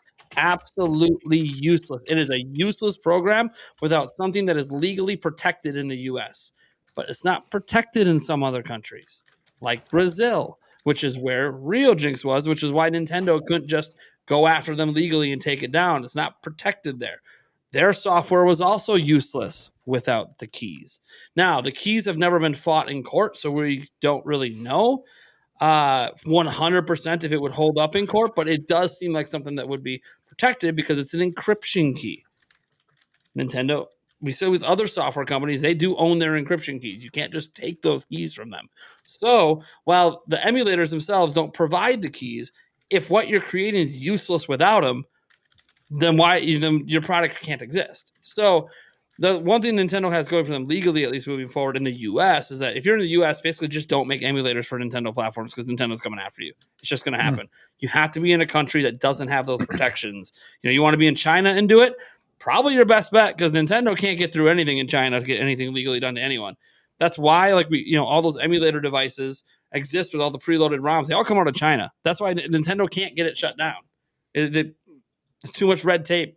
I mean, look how long it took them to even have Switch in China outside of Hong Kong. There's just too much to go through there. So free advice: if you are someone, be sure you're in one of those countries that doesn't have those protections, and then best bet you can have is Nintendo shows up at your door and says, "Hey, man, we'll pay you some money if you take this thing down," and then you get a payday. So, I'm just saying, anyone in the U.S. that say, "I live in the U.S. and I'm going to do this," or "I live in Canada," there's some protections there that Nintendo's probably just going to come after you for Switch or any new platform. If you wonder why they can't go after old emulators, oh man, but there's emulators on our phone now. Those didn't require encryption keys to use. Nothing Nintendo or any company can do for systems that never required encryption keys. So that's why those ones are 100% legal. So emulation is legal in the US. That's not a question. But emulation that requires a copyrighted key to work, that's the thing that's still in that gray area because it's never been fought in court. What I don't understand is why everybody is always so surprised when Nintendo does this. Mm-hmm. We know they're going to do it. There's no... Dude, I saw videos that are people Nintendo's the devil. I mean, what are we doing? This is the same thing Nintendo's been doing for 30 years. What are we? Exactly. Nothing new. Was Sony the devil when they did it back in the 90s and then lost and then bought out the thing and shut down the PS2 emulator? Sony tried doing the same thing and they just gave up. So, guys, if you didn't know, there's PlayStation 5 emulators out there. Yeah. Don't know if you're aware. PlayStation 5 games are being pirated right now. Well, I wanted to bring something up because I'm assuming we're not talking about it, but it came out that the Virtual Boy is being emulated on the Nintendo Switch for the museum. So I thought that was pretty interesting. Yep, that's tomorrow's video for me. Funnily enough, NSO edition coming, baby. Let's go. I'm excited about it. I'm a Virtual Boy fan. I have 3 Virtual Boys. I've got one in the background here. You can work with Labo VR. Yeah, do you have to have Labo to play it? How does this work? No, it's not for the public. It's just for the museum. So not for the public yet.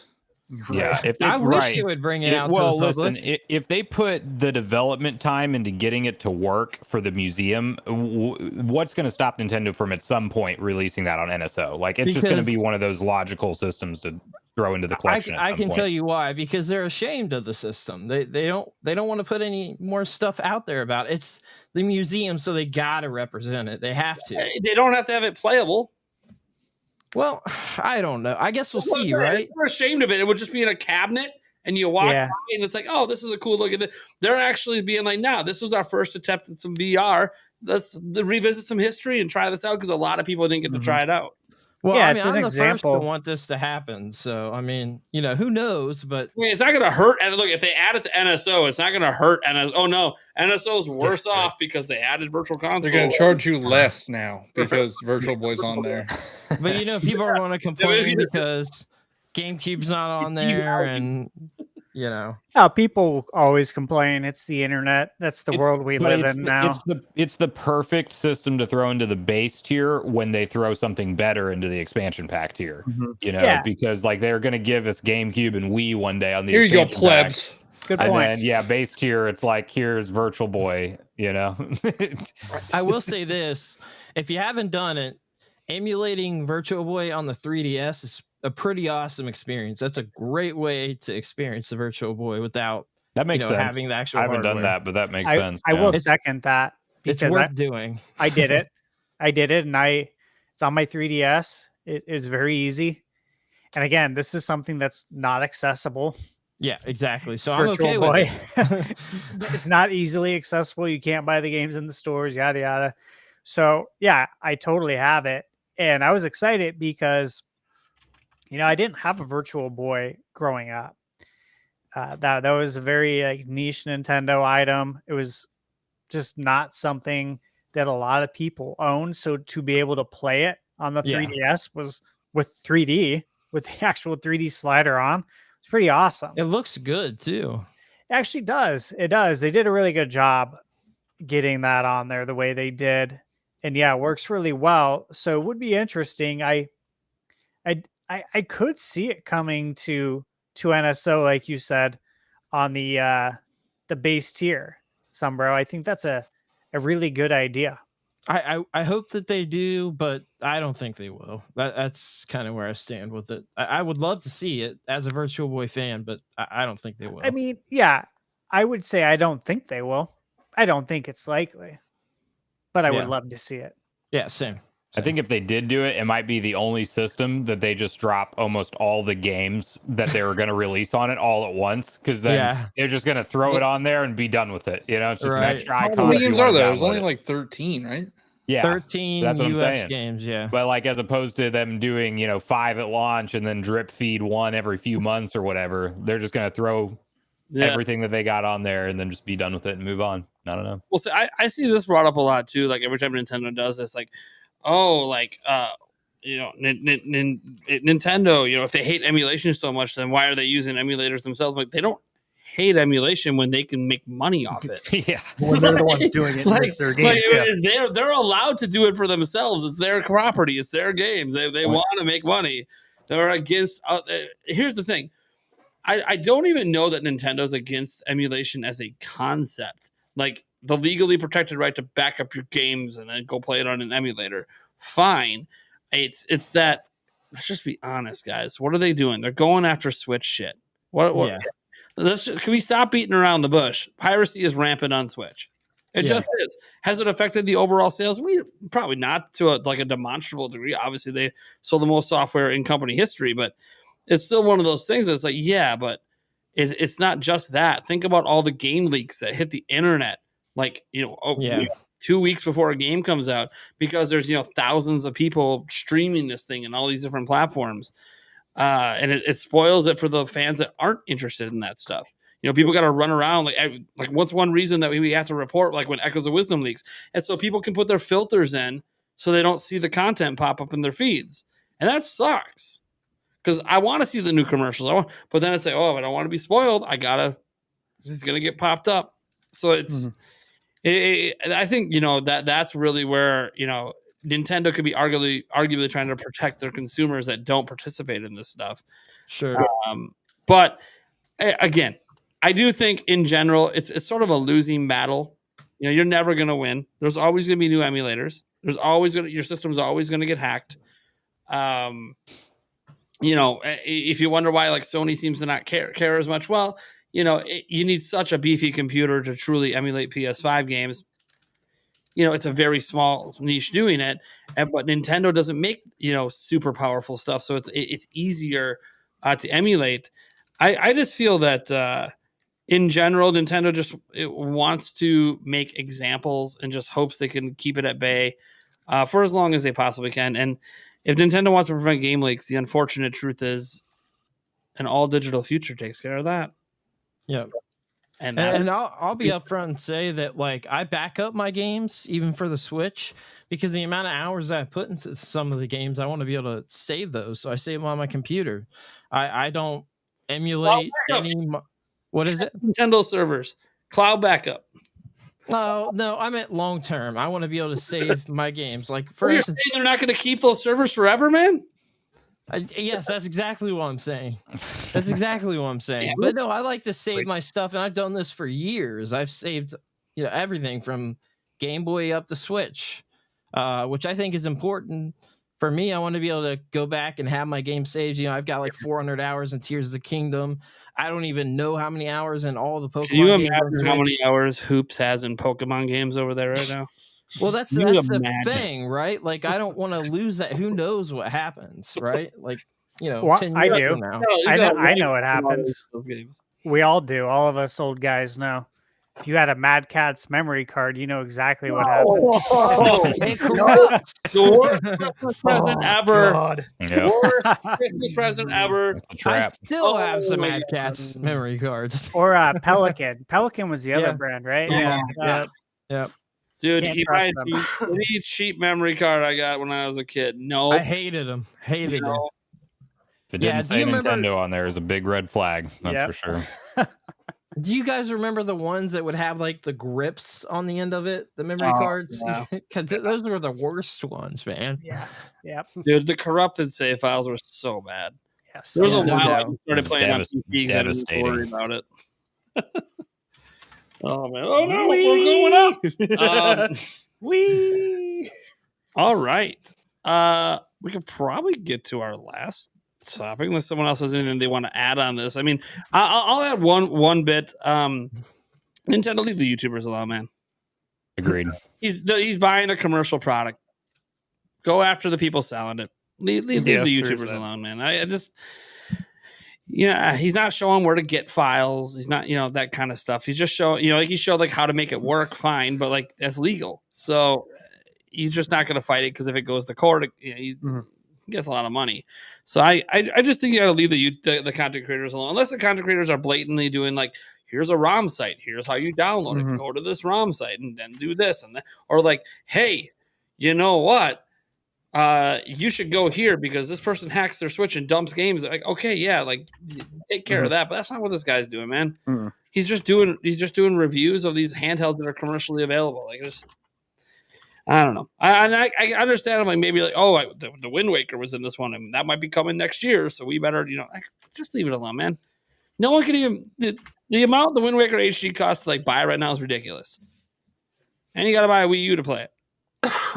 I see all the time on TikTok. Let's calm the hell down, man. You want to take down that stuff after it's for sale? I guess I understand a little bit. But also, Nintendo, if you want to take it down, does it have to be a strike? Right. But that's what bothers me. Does it have to? You can do, and I know this because when I did a video, remember back when the Tears of the Kingdom art book leaked? I did a video that had, like half the images in the video. And Nintendo didn't copyright strike me. They just did a takedown. And then Golan Harris emailed me and said, hey, man, we know you're not the source of this stuff. Just can you please not re-upload and show those images? They're copyright protected. I said, yeah, cool. Okay, why can't you do that with these other content creators then? Why do you got to strike them? I agree. That doesn't make any sense to me. So I'm cool. By the way, thank you, Nintendo, for being cool. Now we're probably not cool anymore.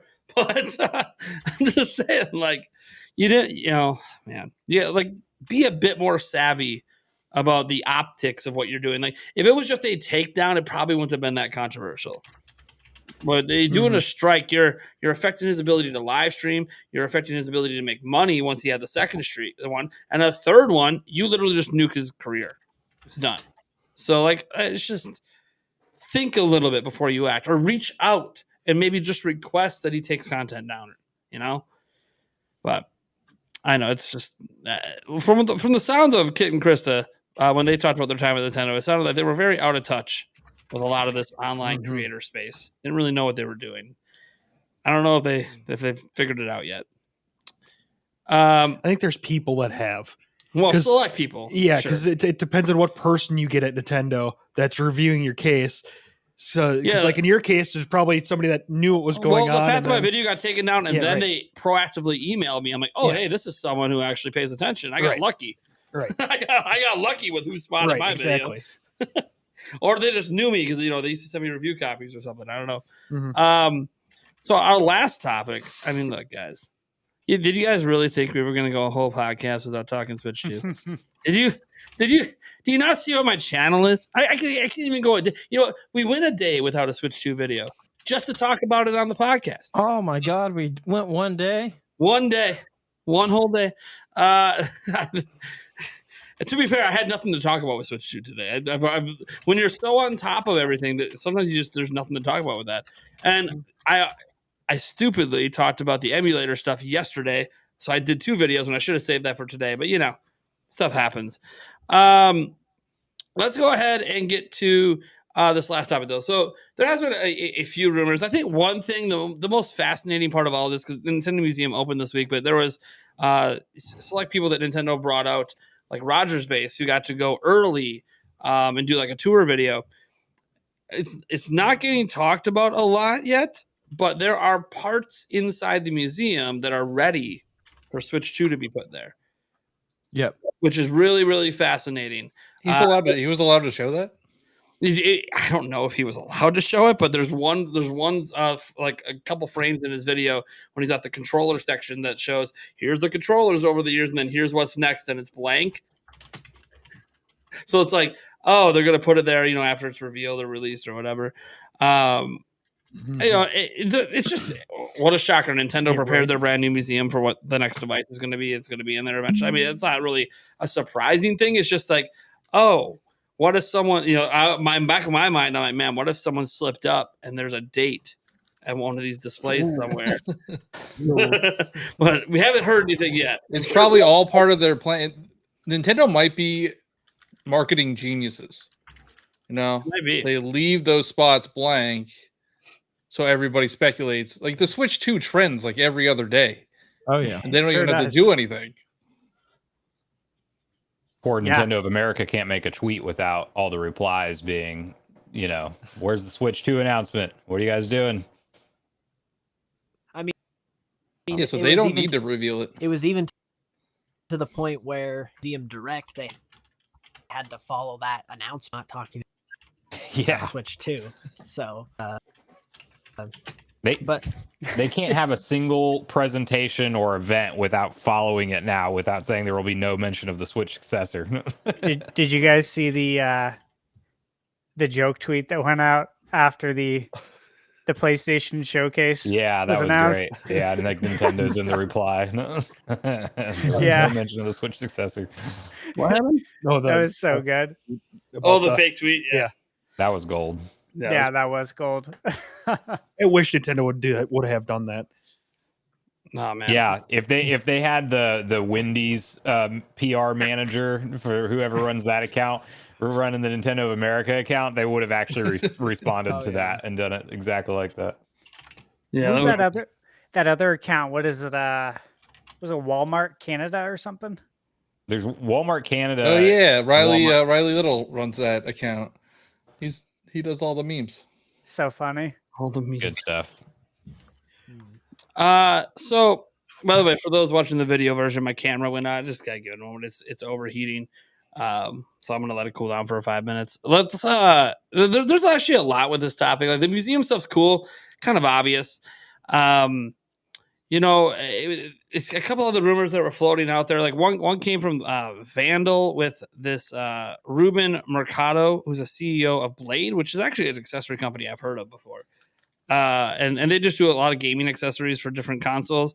And they went on a podcast, and there was a lot of stuff said, and some stuff got a little misconstrued because Vandal themselves didn't summarize their own podcast very well. But the biggest real thing to take away, because he was saying that he has contacts at manufacturing partners that help them make their stuff.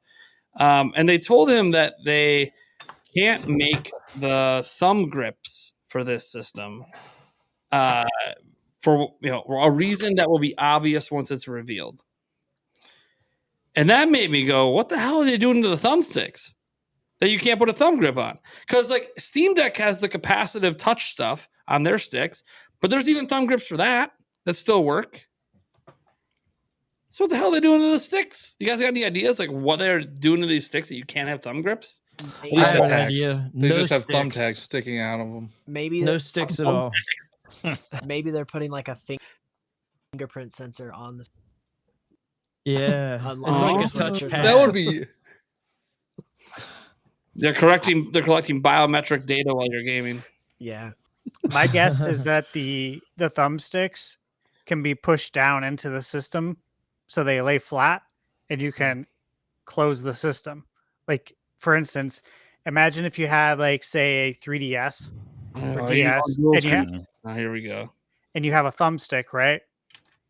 Like it is on the Switch right now, sure. And you try and close it, you can't. So the thumbsticks would actually push in so you can close it.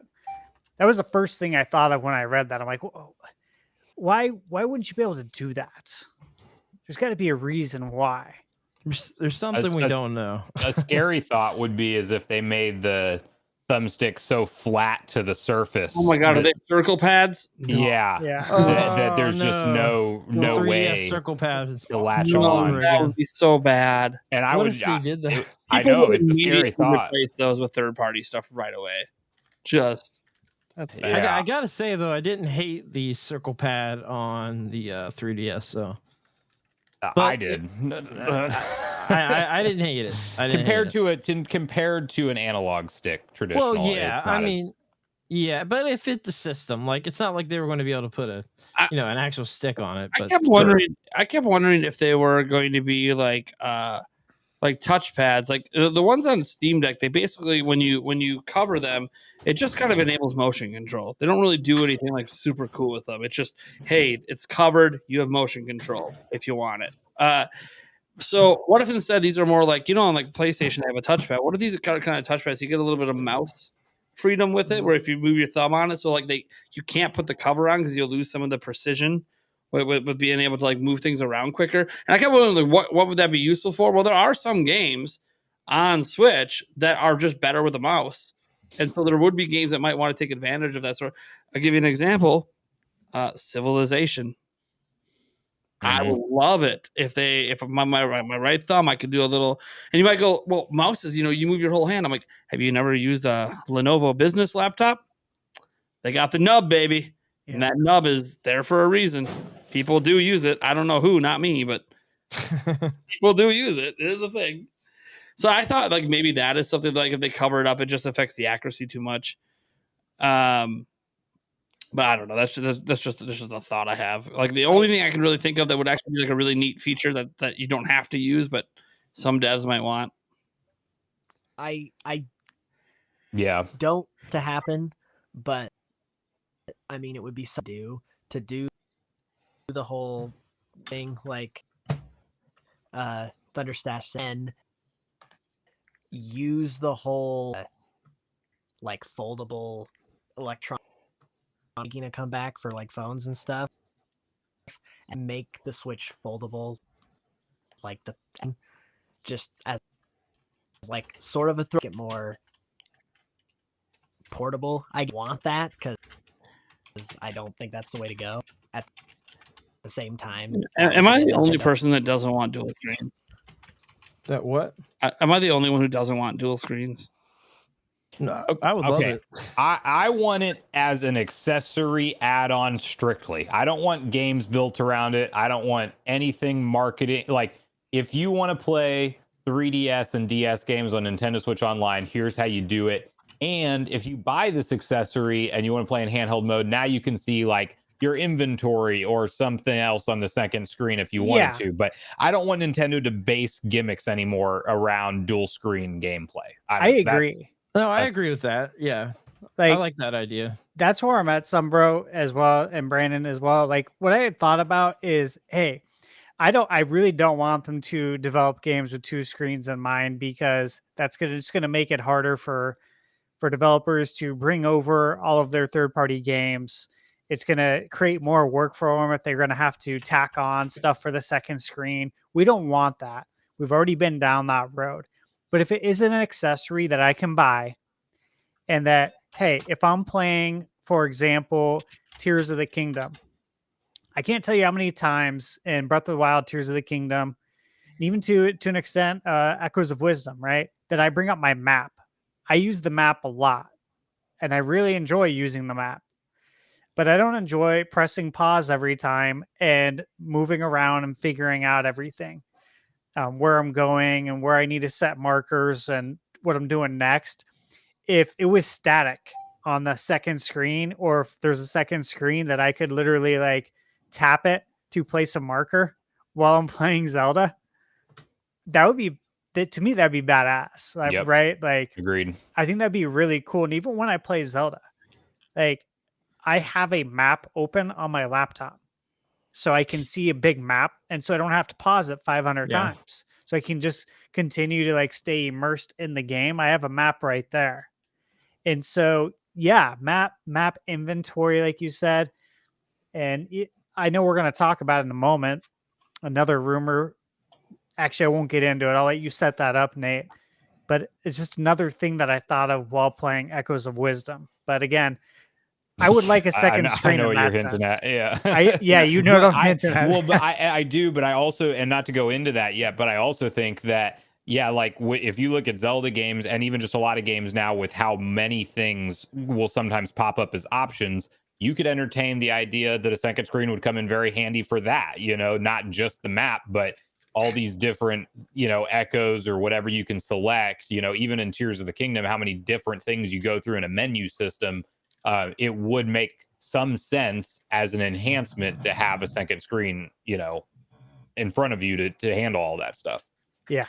So as long as it's not a requirement, like I said, because then you limit third-party support, you limit, developers needing to do something with that second screen. And you got to think, if we want the screen to have any kind of reasonable amount of quality and still pay $400 for this system, I mean, Nintendo's going to have to do it as a separate accessory and sell it for $100 to $150 for the screen accessory. Because two screens, 8 inches with quality 1080p displays nowadays, it would bump the cost significantly for the system, I feel like. And the battery life is another thing. You're going to have either two batteries, one in the top or bottom. You're going to have to re-engineer the whole Switch concept at that point. So, yeah, the battery aspect's a big one. It's a good point.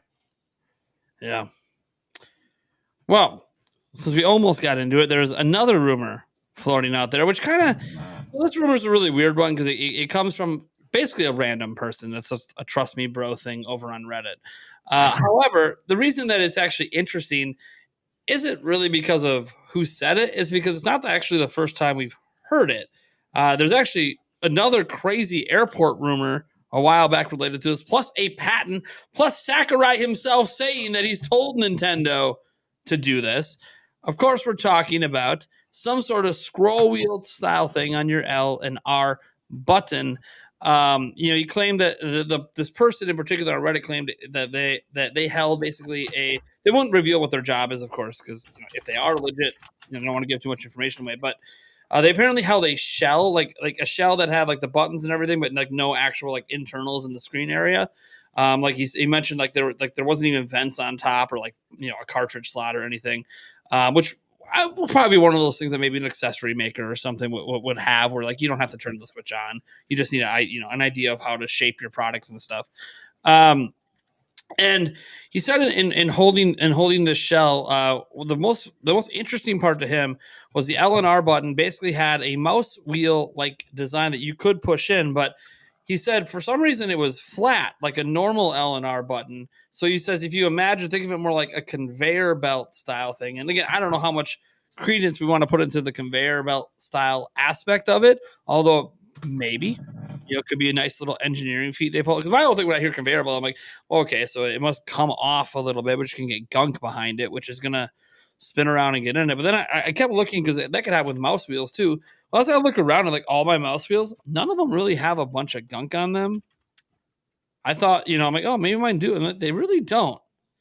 Now, I'm not saying if you eat Cheetos and then grab a controller, you're not going to get dirty. You're getting it dirty either way at that point. I mean, come on, you're having fucking Cheetos and not washing your hands. At least lick them off or something. Come on. Don't waste that good stuff. Don't waste that Cheeto dust. People pay good money for Cheeto dust. Sure they sell it. Now they sell it in a can. Did they really? Yeah. You're lying. Yeah, No. they sell it. Oh, I'm looking this up. Not. Look, sell it in a can. Because people like dusting, like they use it in like baking and stuff. They like dust their mac and cheese with it. But still seems a little odd. That still seems a little odd.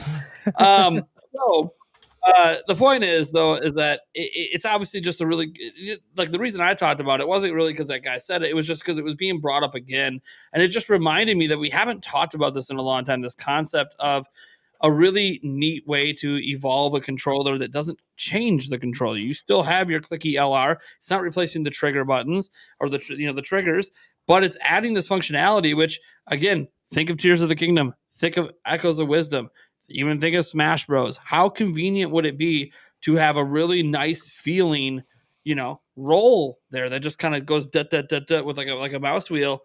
Because look, why are mouse wheels still around to this day? They're so great at navigation. They're so great at quick navigation. So what do you guys think about this? Like last time we talked about this a long time ago, and I'll just bring up that if you want a rumor aspect to this, there was that whole airport story about a prototype kit that a Nintendo employee got stopped by a security, and so they checked it, and he noted that there was these mouse-like things on the controllers for this device, and he went as far as to even post his badge to prove that he is who he says he is, and people found out what airport he worked at and everything, and it turned out that airport was near Redmond, Washington, which is fascinating since that's Nintendo HQ. So it's kind of like, oh, does that make the story real? Obviously, it's one of those, we don't know. If they reveal the product and there's scroll wheel something on the L&R button, I'm going to start to believe that was a real story. But setting that aside, obviously Nintendo has a patent for this, which that means it won't be exactly like the patent, but it doesn't mean they couldn't have done something, spun an idea off of that. And we have Sakurai, who has said many times over the years, he did a whole video on it. Many times over the year, he has told Nintendo to put this on their controllers. So, what do we think of this idea? I will say that, and I think for anyone who's played Echoes of Wisdom, and we can even include Tears of the Kingdom, Breath of the Wild, but let's talk Echoes, right? Literally, specifically the Echoes, just scrolling through the Echoes and Echoes of Wisdom. Oh, so aggravating. Right? And I'm like, dude, I swear to you guys, as I'm collecting them and I'm continuing to play the game and I'm getting more and more, and all I'm thinking is, was this game originally planned for Switch 2? Because the scroll wheel would have been perfect for this. Perfect selling point. It's the biggest downfall of the game. I mean, other than some of the performance, but yeah, but it got me to thinking, like, dude, this is perfect for this game. Like, this is a really good selling point. If this thing exists, but it was for this. Would have also been perfect for Tears of the Kingdom, though. Yeah. For real. Both of them could have used it. Those ones are the obvious ones, but like even like Animal Crossing, it would work really well with. Yes, it would. Splatoon, because you have a ton of menus. It would be anything with a bunch of menus. And you can have like where like the left one will go left and right, and the right one goes left and right, and then the left one goes up and down. So you can, I mean, if you get really good at that, you can get super quick navigation. That would be awesome. That would be great. Oh man! So I thought it was interesting that the rumor had mentioned that the scroll buttons lay flat. Yeah, like a conveyor belt. The conveyor belt style, yeah. So those lay flat and the joysticks lay flat. Is there any correlation that we can tie in here? Why would they both lay flat? Why would they need to? That's what I'm wondering. Maybe for the dock. Maybe it has something to do with it. Could. Yeah. We just had a comment about that too. So currently, hang on. If you're thinking if there's a top USB-C port and it is meant to have things attached to the console, you might need flat buttons to not interfere with something that's going to, like a second screen that's going to sit directly on top. Yeah, right. I mean, maybe, but then the only problem with that is, I guess if there was something else on the top on the sides, because technically it wouldn't interfere with the Joy-Con if the screen size matches the bottom screen of the Switch 2. That, I mean, I don't know, unless if it was wider at the top to match the Joy-Con width. That's the only reason I could think of. I don't know how the analogs and the scroll wheels would correlate to each other, both being flat. I think here's my quick theory on that, Thunderstash. I think that the reason that they would be flat is because they're worried about, while yes, you're adding the functionality of the scroll wheel, they're going to be worried about losing the easy clickability and not feeling like you're going to accidentally scroll when you're clicking in because we're talking R1, R2 buttons. Or, I mean R1 L1, R1 buttons, right? Yeah. So yeah. You still want to use them, just you press down and not have to worry about accidentally scrolling. So I'm thinking flat because you have to like actually tell your, like yourself to, okay, I'm going to scroll this right now. And it's not going to be like an accidental thing. I think they even said in that post that they described it as like it's more stiff to move it than a little more effort than a scroll wheel, but it didn't feel bad. It was still like obvious you're doing it. Right. So yeah, I mean that's what I would make of it. I think that they're trying not to hurt the functionality of it still being your right bumper, left bumper button. So yeah, I don't know. It feels more user friendly than Apple's new camera button. That's an interesting one. I'll tell that you was what. Wild, man. Like, okay, so it's a touch thing, but then also if you half press, I don't know what a half press is. I tried and it's a full press. I don't know what is happening here. Yeah, and Apple won't even call it a button. They'll and also one thing with it being flat, it also gives you a wider area to push down when you want to make an obvious button press. So there's that as well.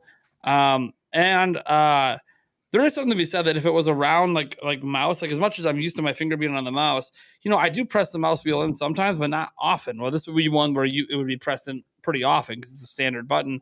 So maybe they worry a little bit how it could like maybe dig into the fingers a little too much, maybe peel some skin if it was a mouse button. But if they somehow found like an engineering way to make, granted, he was using the conveyor belt as like an example. If you want to think about how this could work, he didn't take it apart and see how Nintendo actually built it. But it would be interesting to me if they found some really fancy but pretty cheap. It'd have to be pretty cheap if Nintendo's going to put it in there. Way to add that functionality in. That would actually be really cool. I honestly, the reason that I even made my video on it and have it on the podcast here is because I just like this idea. This to me seems like something that why hasn't anyone done this yet? It's just obvious. Like this is great. And Sakurai's been pulling for it this whole time. That's probably Nintendo's ear. Why haven't you done it? It's obvious. When Sakurai just keeps saying, like, he literally, if you watch his video, he didn't act like he suggested it once. No, he just keeps telling, every time he talks about Smash Bros. With them, he keeps saying, hey, can we get a scroll wheel LNR button on the next controller, please? Even Smash Brothers, like, scrolling through all those characters, it would make it so much easier. Yep. The thing that and like even when people talk about like the circle, think about like people that like circle navigation. Well, imagine not having to use your right stick and you get perfect navigation by just moving it. Just perfect navigation item by item in a circle. Like it would work in so many different navigation menus.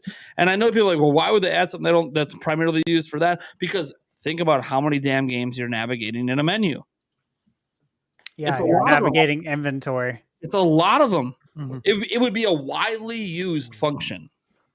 When you look at the L1 R1 on the Joy-Con, it is really flat already. Like there's not much of a I think the idea would be the idea of the flatness also would be the fact that if you have a circle, as Sakurai showed in his video example, like to have one that's big enough that would be comfortable to use, it'd have to be pretty big. So it'd take up a lot of space internally. Or if they found a way to make a flatter function, it would also take up a lot less space for something like a Joy-Con. So, I mean, that can make a lot of sense as well if Nintendo found an engineering way. Because, again, my concern is if it is like a conveyor belt, it could break. It could get jammed up. But I'm sure that if they went with this style, that's just not exactly what it is. They found. Again, I'm not an engineer, so I'm trying to even imagine how you would make that work. And conveyor belt is the only thing I could think of. So I'm like, I get why someone would say that because how else can you explain how that could work? I don't know. But I'm all for it. I'm all for it. As long as it's there and I can feel each little click of it when I'm going so I know exactly how many clicks over I'm going, I'm all for it. Because like, obviously, guys, you could just replace it with a standard button that pushes in, with just a capacitive touch thing that you could swipe. But you're not feeling the click then. So that doesn't really make navigation any better than just pushing your right stick over. I want the click. That tactile click gives you that precision. Yeah.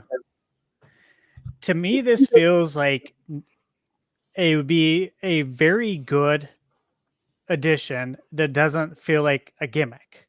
Yeah. You know what I mean? Like this is actually like very useful and it just makes a lot of sense. Yeah, and you can still probably use your sticks to navigate if you want because the games might be on other, like third-party games will be on other platforms and have normal navigation. But it's just that one little thing that if you have the Switch too, it's just a little bit better. Kind of like if they do it and it works, like we'll see PlayStation implement it, we'll see Xbox implement it. Like every controller will have. I agree. Nintendo's going to patent the fuck out of it. whatever the exact mechanism is. But other companies will just kind of come up with it. Like Sony patented the hell out of their pressure triggers. So if you want to do those, you got to come up with your own design. Of course, there's more ways to do things in one way. So, but if Nintendo pulls this off, like everyone's going to try to come up. Like if Switch 2 is selling big and everyone finds themselves using it, like it's going to become a standard.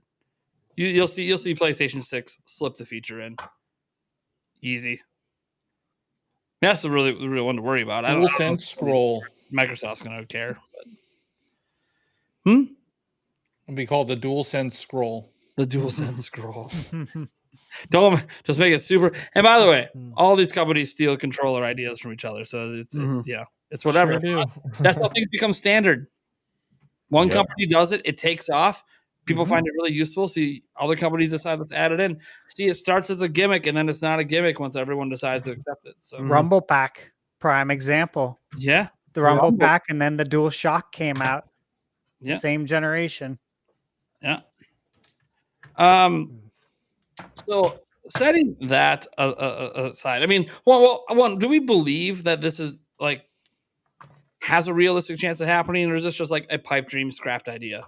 I actually believe it has a realistic chance because there's a lot of dots that can be connected that don't take really much imagination. You know, you have the story, like you said, from a while back with the airport, with the TSA. At least, yeah. Well, I mean, we know Nintendo is working on new consoles as soon as the new one's out, or even like before it's out. Basically, they never take a break, and you just kind of connect that dot, Sakurai's comments, and then now you look at this recent rumor about the conveyor belt, and it's like, I mean, yeah, why not? And just playing games now, though, like since this rumor has come about, there's been multiple times, it's not just echoes of wisdom, but there's been multiple times where I thought, yeah, I could actually see a scroll wheel. I could actually see how this would be really useful.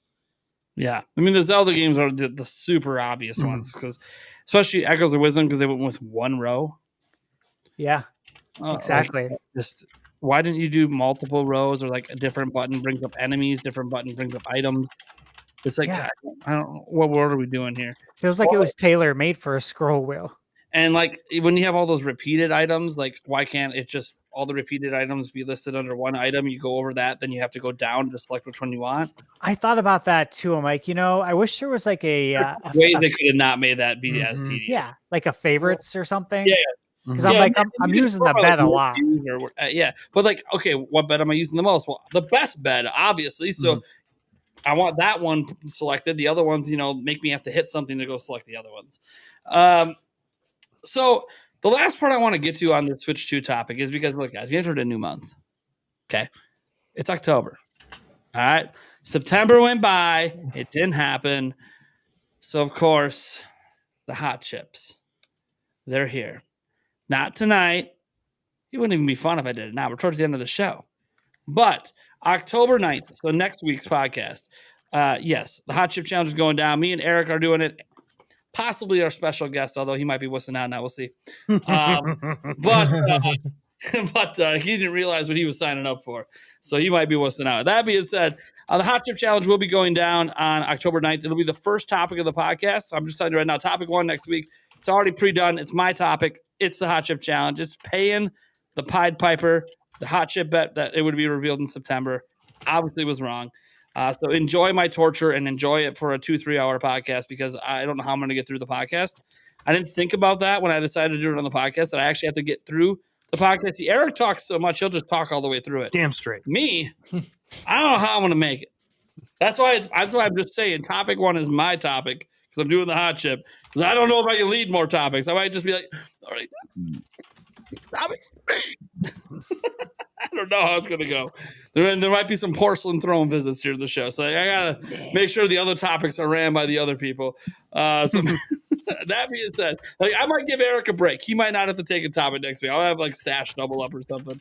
That being said, it's going to be really fun. I guarantee you right now, the hot chip will be in the thumbnail for next week. Everyone will know it's going down that night. So get ready for it. We're going to be advertising that up, because you know what? All the haters, it's time to come watch Nintendo Prime get tortured. All right. You've been waiting. I've been hearing the call outs. Come on in, watch me get tortured. All right. That being said, it didn't get revealed in September. So the reason I thought September basically was one thing. They put all that shit in August. So like, why? Why are they doing this? Must be something. Nothing. All right. Now it's October. Look, we have what, 6 months to go to the last possible that Nintendo has news based on what they said. Yeah. Right? Nintendo said this fiscal year, within this fiscal year. So, yeah, I kind of feel like October to me is like a last stand for 2024. Mm-hmm. Like if you think it has any shot at coming out early next year, you're thinking March, you're thinking April, maybe even May. Like it's got to get revealed this month, or it's just not happening. So that's where I stand on this. But what do you guys feel about the reveal? Because I'm going to be honest, if it's not revealed this month, I'm team March. Because then at that point, if it's sooner than that, I win, no matter what. Because I'm a happy guy. So what do you guys think? Because like, I really thought it was going to be last month, man. That's why I was. By the way, I've done the hot chip bet 3 times. I was 2 for 2 before this. That's how confident. I don't bet hot chips if I'm not confident. So I'm not looking forward to this. So what are your guys' thoughts? So let's start with Hoops over there. What are we thinking? So I agree with you. I think since it didn't happen in September, there's like a slight chance it could happen in October. Then it's definitely next year. I think that it could potentially be January, possibly. Which presentation thing in January. I think kind of ends up lining up really good going on with Pokemon right now, because obviously February and all that stuff. And the other thing that's been really like waiting for Switch 2 announcement, getting news about Legends Z and MIA entirely since February. So just know those 2 things are going on at the same time. Knowing that there's been a lot of speculation that too, and Pokemon also likes to do their own when they do presentations. I can totally. They revealed Switch 2, and then following up that in February, for Pokemon does their Pokemon Day thing, and that ZA is going to be like on both. I already said it was going to be on the Switch, but then they'll be like advanced and everything. So I kind of sort of buying into that now because it feels like it's not, but yeah. Okay. All right. John Eva, what are you thinking, man? I want it to be October because I'm sick of rumors. I know you love them, but I'm sick of them. By the way, am I about to do the hot shit before you do yours? Don't worry about it. Yeah, he was out. I am a coward. All right, I will admit that I am a coward. I'm scared to do it. Cocky with those bets. He's just all right. Got it. I'm gonna actually see. I almost out, guys. I make a bet. But also, okay. Here's another thing. I have it right. I have a version of it, but I don't like. This is like 2023's version. I don't make that one anymore. So now I literally was just ordering the one that you have because I'm like scared to eat the one that I have. Don't do a stale one. Well, apparently everyone that I've ever even like these ones, all of them just end up being stale. This is what happens when you pack like an individual chip. It is what it is. But well, I feel safer with that one than one that says 2023 on it, and we're at the end of 2023. You feel safer if it says it expires August 5th, 2025, because that's what mine says. Yeah, I feel better about that. This one I can't even find the expiration date. I don't think it even has one on it. Those ones have I read. But yeah, no, I hope it's October because I'm just sick of waiting. The original Switch got revealed in October, so I think it would be a good way to. What I think Nintendo's going to do is they're just going to do the exact same thing that they did with Switch 1 because it works so well. So why not reveal it in October, do a big showcase in January, and then release it in early spring. But I don't know. Every day I'm waiting. Like I get notifications every day about Nintendo tweets, and they're always disappointing.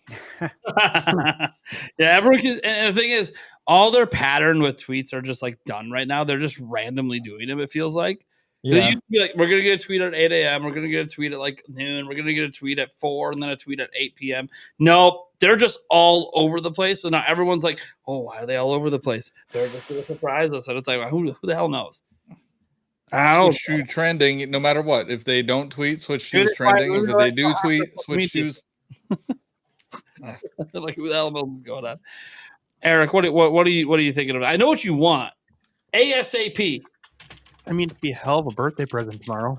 It would be. It would be. By the way, Eric Moore's birthday tomorrow. It is. Happy early birthday. Happy birthday. Hey, man. Happy birthday to you. Happy birthday to you. Happy birthday. I'm here for it. Had to use a non-copyrighted version there. Yeah. You don't want to upset Michael Jackson. What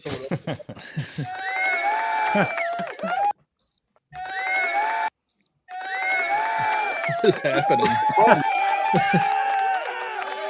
What do you mean? What's going on? Dude, someone has a roadcaster. That's just Game Drunk.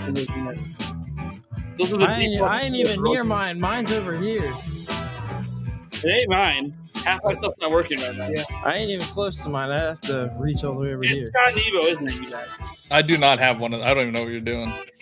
Some bro. Somebody playing music? Yes. I don't playing this default music that comes with a roadcaster. I don't have a roadcaster. I have a Go XLR. I don't even know how to use music yet. It's done. Whatever. Yeah. All right. Well, that was interesting. I don't have those buttons anymore. I don't have those ones. I don't even know. It wasn't from my end anymore. No, I was looking for the medic. I need a medic. Oh, I don't have that anymore. I don't have the medic. I'm feeling old, so we got medic. I need a medic. Yeah, we definitely need a medic. I'm so confused. So, Eric, when do you think this thing's going down? I'm hoping this month. I really want it, mainly because this thing is starting to not last at all. Well, that's an OG Switch. You have to keep it plugged into the wall.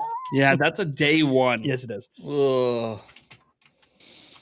Yeah, it's on its last legs. Just like the one. At least it's not like Yulia's. She's got my day one, and there's lines on the screen because the screen's dying, and I'm like, she just plays in dock mode now. I'm like, I'm so sorry. Oh, by the way, her SD card reader doesn't work anymore either.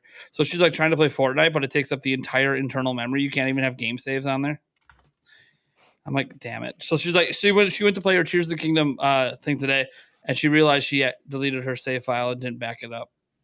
Oh no! So she could update Fortnite. That's not good. And I'm like, oh my! She had 1,200 hours in Tears of the Kingdom. So this. Oh yeah, see that's why I back up my games. I don't know if she's ever going to play the game again now, because that's tough. No cloud saves. No. She didn't have it. She never backed it up on the cloud. I checked. I'm like, it might be automatic. No, you never even set up cloud. See, that's one of the positives of manual backups too. Not relying on just the cloud. I mean, well, to be fair, if the cloud saves didn't exist, you still wouldn't have manually backed it up. Well, yeah. It wouldn't have been a difference in this case. If you're not willing to turn on cloud saves, you're probably not willing to, hack Switch and dump your save file.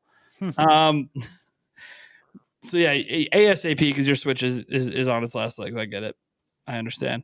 Let's go to Game Junction, man. What are we doing? When the hell is it? Why hasn't Nintendo just graced us and said, "Fuck the holiday sales"? Here's Switch 2.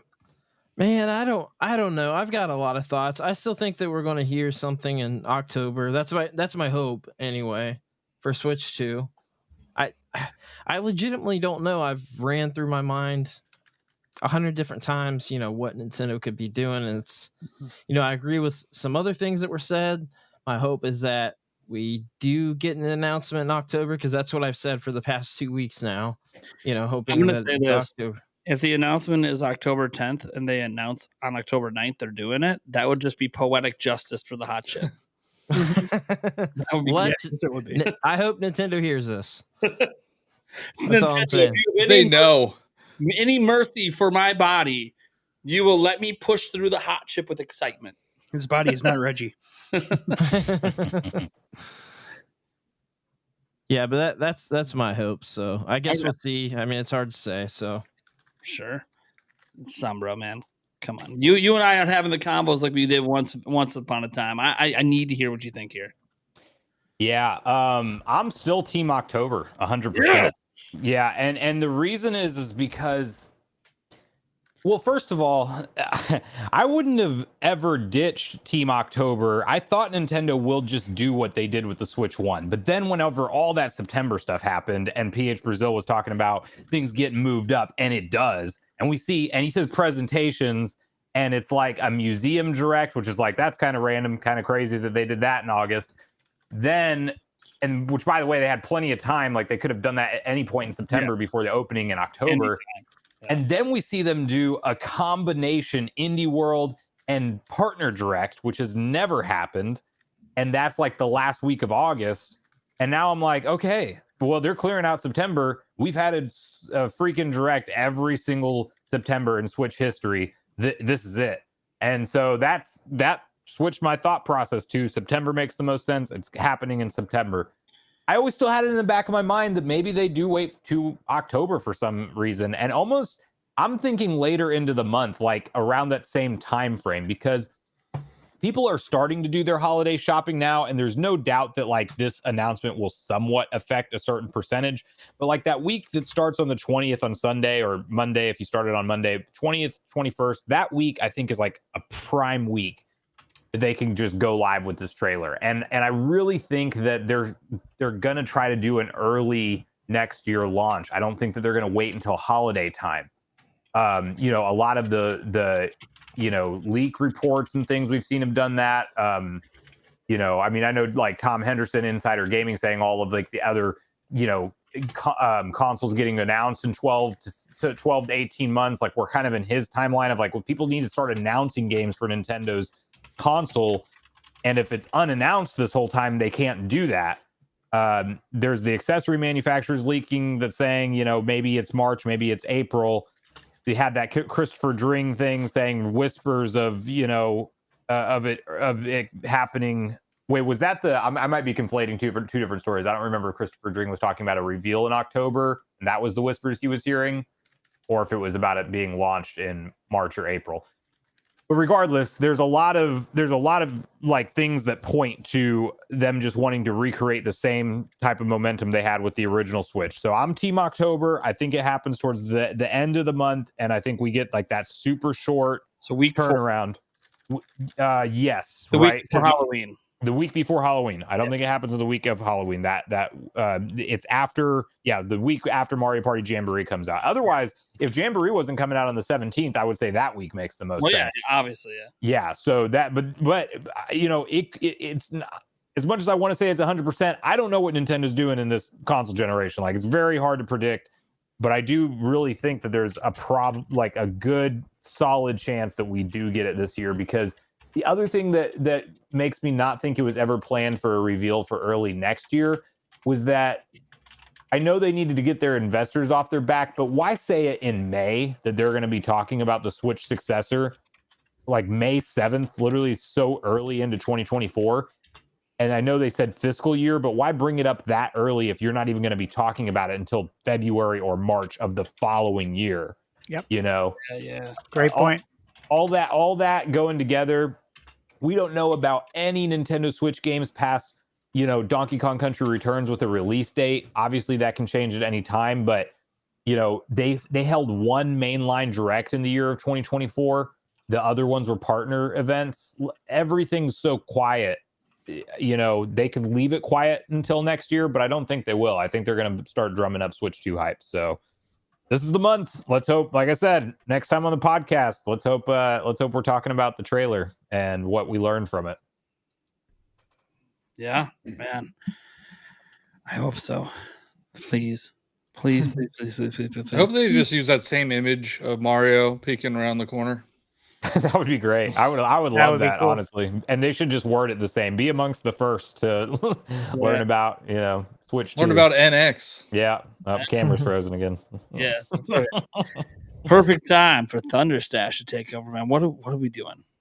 Okay, so I get asked this question a lot. Yeah, and I reply to like all my comments on YouTube, and I got asked this comment, and when I saw this was one of the questions, I'm like, you know what? Let me just go to my comment I left here, and so I'll preface it in that part of the question that I was asked. The person had also asked me if I thought maybe Nintendo would reveal the Switch 2 on the day that the PS5 Pro is released. And so I just want to preface that. I'll read you guys what I said, because this is honestly what I would say. For the Switch 2 reveal, I think it's October or bust for 2024. I do believe that. I will say that I do believe we're still going to see October, but I want to kind of give you where my head's at. So what I had said is I don't think Nintendo would reveal it the same day as PS5 Pro, because Nintendo doesn't build their strategy based on their competitors' marketing schedule or their release calendar. They've always marched to the beat of their own drum, as we all know that. And if we see it in October, I think they would announce it earlier. So either this week, which obviously it's Wednesday. I don't see them announcing it ever on a Friday, but I think tomorrow is still a possibility. I will still wake up tomorrow like it's Christmas morning at 4 a.m, like I do every day, and check Twitter real quick just to see if there's any news, which I've been doing, I swear, for the last few months. I think October 7th through the 11th is another opportunity. I think we would skip Mario Party Jamboree week, which is the third week in October. And then I think the 21st through the 25th is another opportunity.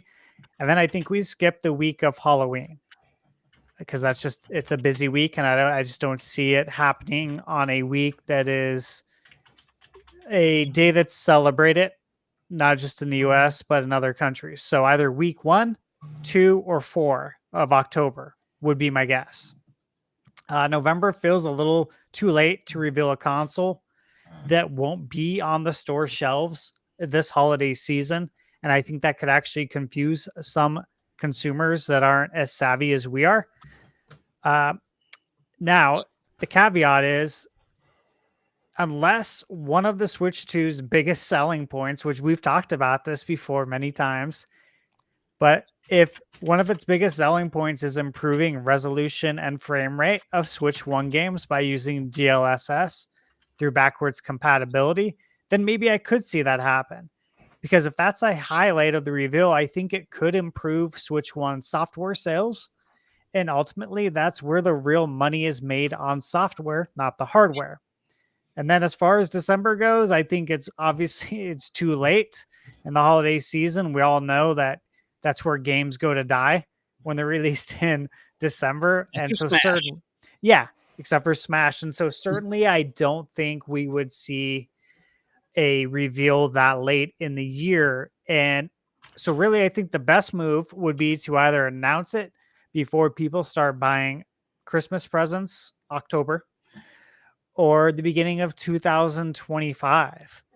And if it's coming out in March, which I believe it is, I really believe it's going to be March, then I think it's October. Like, if you were to ask me, obviously right now, which you are, I still think it's October. I'm totally on team October. It makes sense. We need a lead up to, obviously, Switch 2. And if it's coming out in March, we need to know now. And I think it would be good. I think it would be good, because I do think it would really improve software sales. and not to say that they're not good, they're fantastic, but I think they could be even better. I think people would be like, okay, like, yeah, I'll buy more Switch 1 games, or I'll buy my kid this Switch 1. And all these games on sale during the holidays. Yeah, they'll all work on Switch 2. And if he likes Switch, I'll buy him a Switch 2 maybe for his birthday next year, or for the Christmas the following year, or for whenever he gets sick of Switch 1, he or she, I'll buy them Switch 2. Because again, think about how many kids, we talked about this before. Switch came out in 2017. If you were born in 2017, you're 7 years old now. I started playing video games when I was 3. Kids start at a young age. Now, granted, that was Nintendo and there's 2 buttons. Things are a little bit harder now, but if you're 5, 6, 7 years old, dude, you're getting a console, right? Like, you're playing video games, I hope. I don't know. I don't have kids, so you'd have to tell me. First, but yeah. Yeah, but I would believe 7 years old, great age, right? For a Switch. Perfect age. Parents feel good and say, hey, if I buy him these games now, this is good. Like, he can play all of them on Switch 2. The Switch lasted for 8 years. If the Switch 2 lasts for even 5 or 6, I feel really good about getting the money's worth there.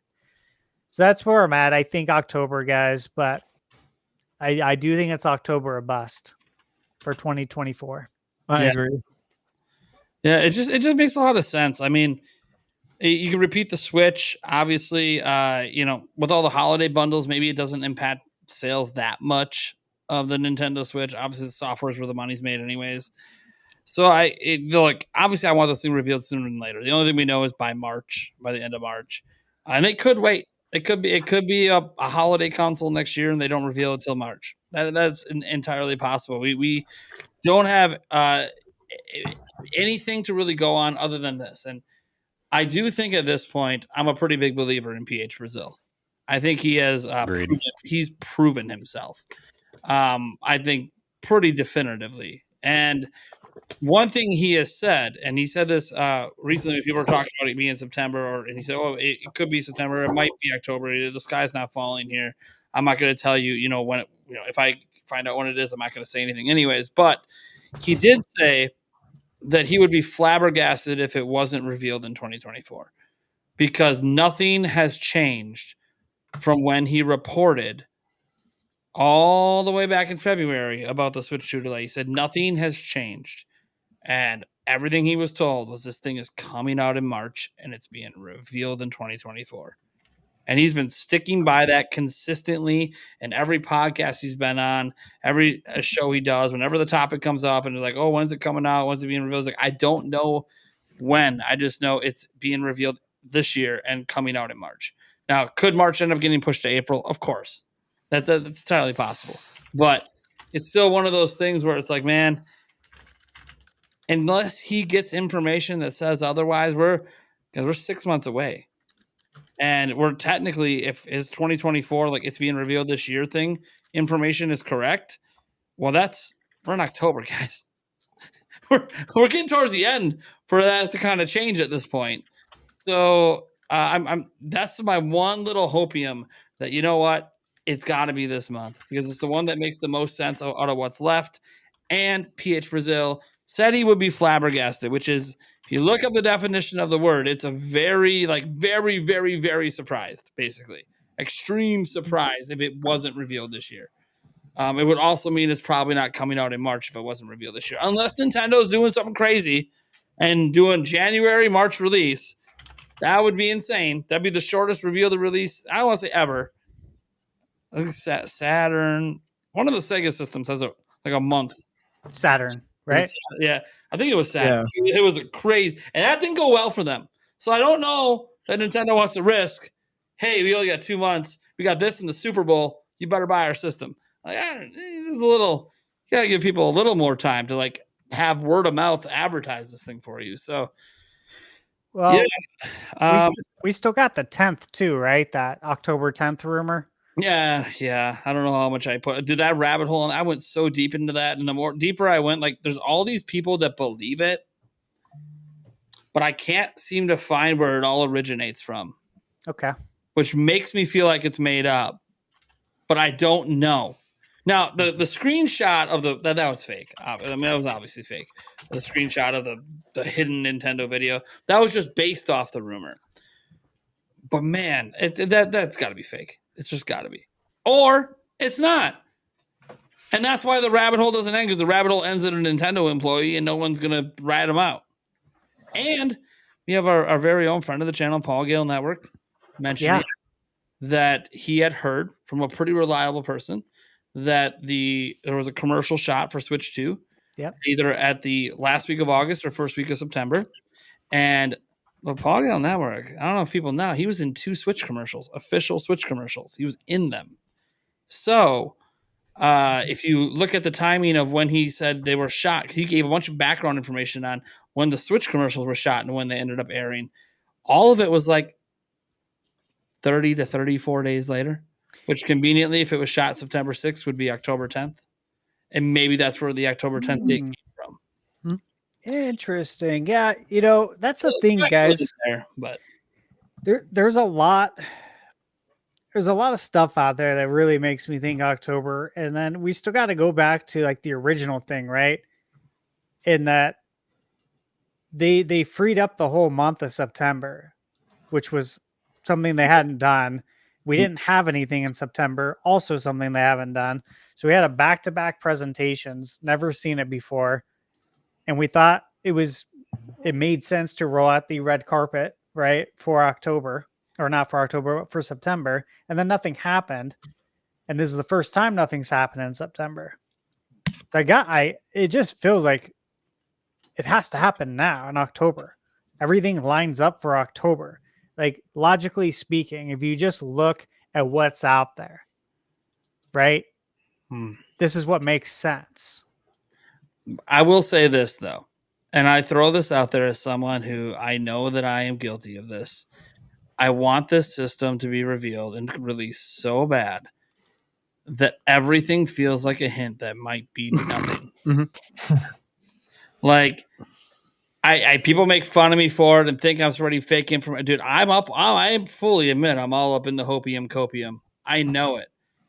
But that's where I live. It's fun. I like the air. I like it. I do too. Yeah, I always have. It's much more fun than just being someone being like, all right. No, it's fun to be hyped about stuff like that. It brings me back to my youth too, because I can remember counting down the days until Pokemon Silver came out. Or you guys want me to talk about something that like, because people are like, well, you could talk about something else. That's all right, man. Here we go. You guys want me to get super stoked? Brand new NSO icons, Kirby, baby, let's go! And I'm like, okay, I can't fake that energy because I'm not excited about it. Yeah, like, the closest thing that got me a little excited was like the F-Zero games. And I was like, oh, maybe I can like theorize on like a new F-Zero game coming because they dropped these F-Zero games on NSO. We had F-Zero 99, but then I'm like, that's still hopium copium. It's the same shit I'm doing with Switch 2. Yeah, it's F-Zero now. So like, have any of you guys fired up those F-Zero games? Because they're 2 fantastic games. They're not out yet. The 2 that they're dropping is October 11th. Yeah, October 11th. Okay, I thought they were already out. I don't know. Sometimes right after they reveal a new F-Zero for the Switch 2 in the reveal trailer. Yeah, I'll take that. Well, I'm hyped to check them out again because I know I used to love those games, so I'm definitely excited. I will add though to what you said, Nate, that I'm like totally with you on that, and I still remember we always went growing up. We went to the community center. That's where we play basketball. We play all day. And they had a teen room there with like video games.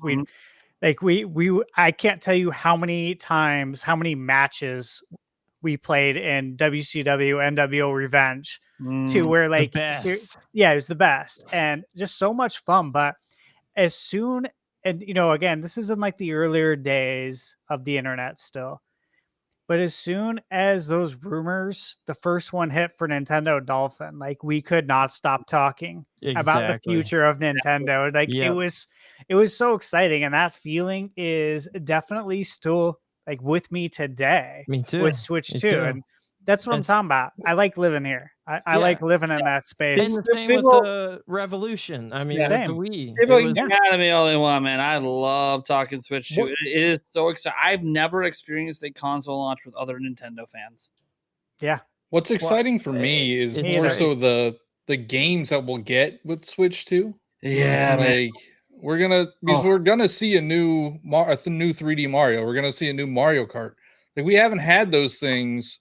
Mario Kart's been 10 years. Yeah.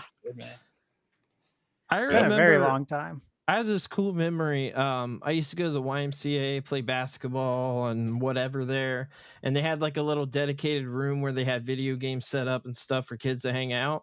And it was my first experience with Super Mario 64 because I had not gotten it yet. And my God, when I saw the visuals of just him jumping out of the pipe, man, I was just hyped forever for any new Nintendo thing coming out. Like I just, and I played Nintendo since the NES, but that specific moment was like a game changer for me. I agree. So, I think it's a core memory for like all of us who grew up in that time. Was the first time we experienced Mario 64 and Ocarina of Time. It was very special, probably a special memory for all of us. And I get excited with the Switch 2 in that we're also going to be seeing technology that Nintendo's never used, like with the DLSS. Like I'm really excited to see how they use it because they are wizards and we know this.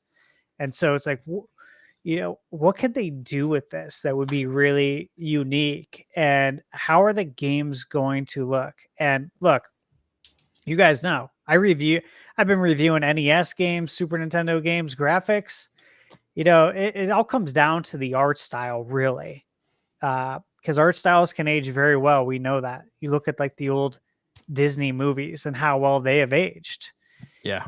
The hand-drawn animation. And so graphics and art, they're all their own discussion, but just the idea of seeing what Nintendo games could look like in a next generation is something that's always got me like super hyped, right? Like I wonder what the next Mario is going to look like in Zelda and Mario Kart.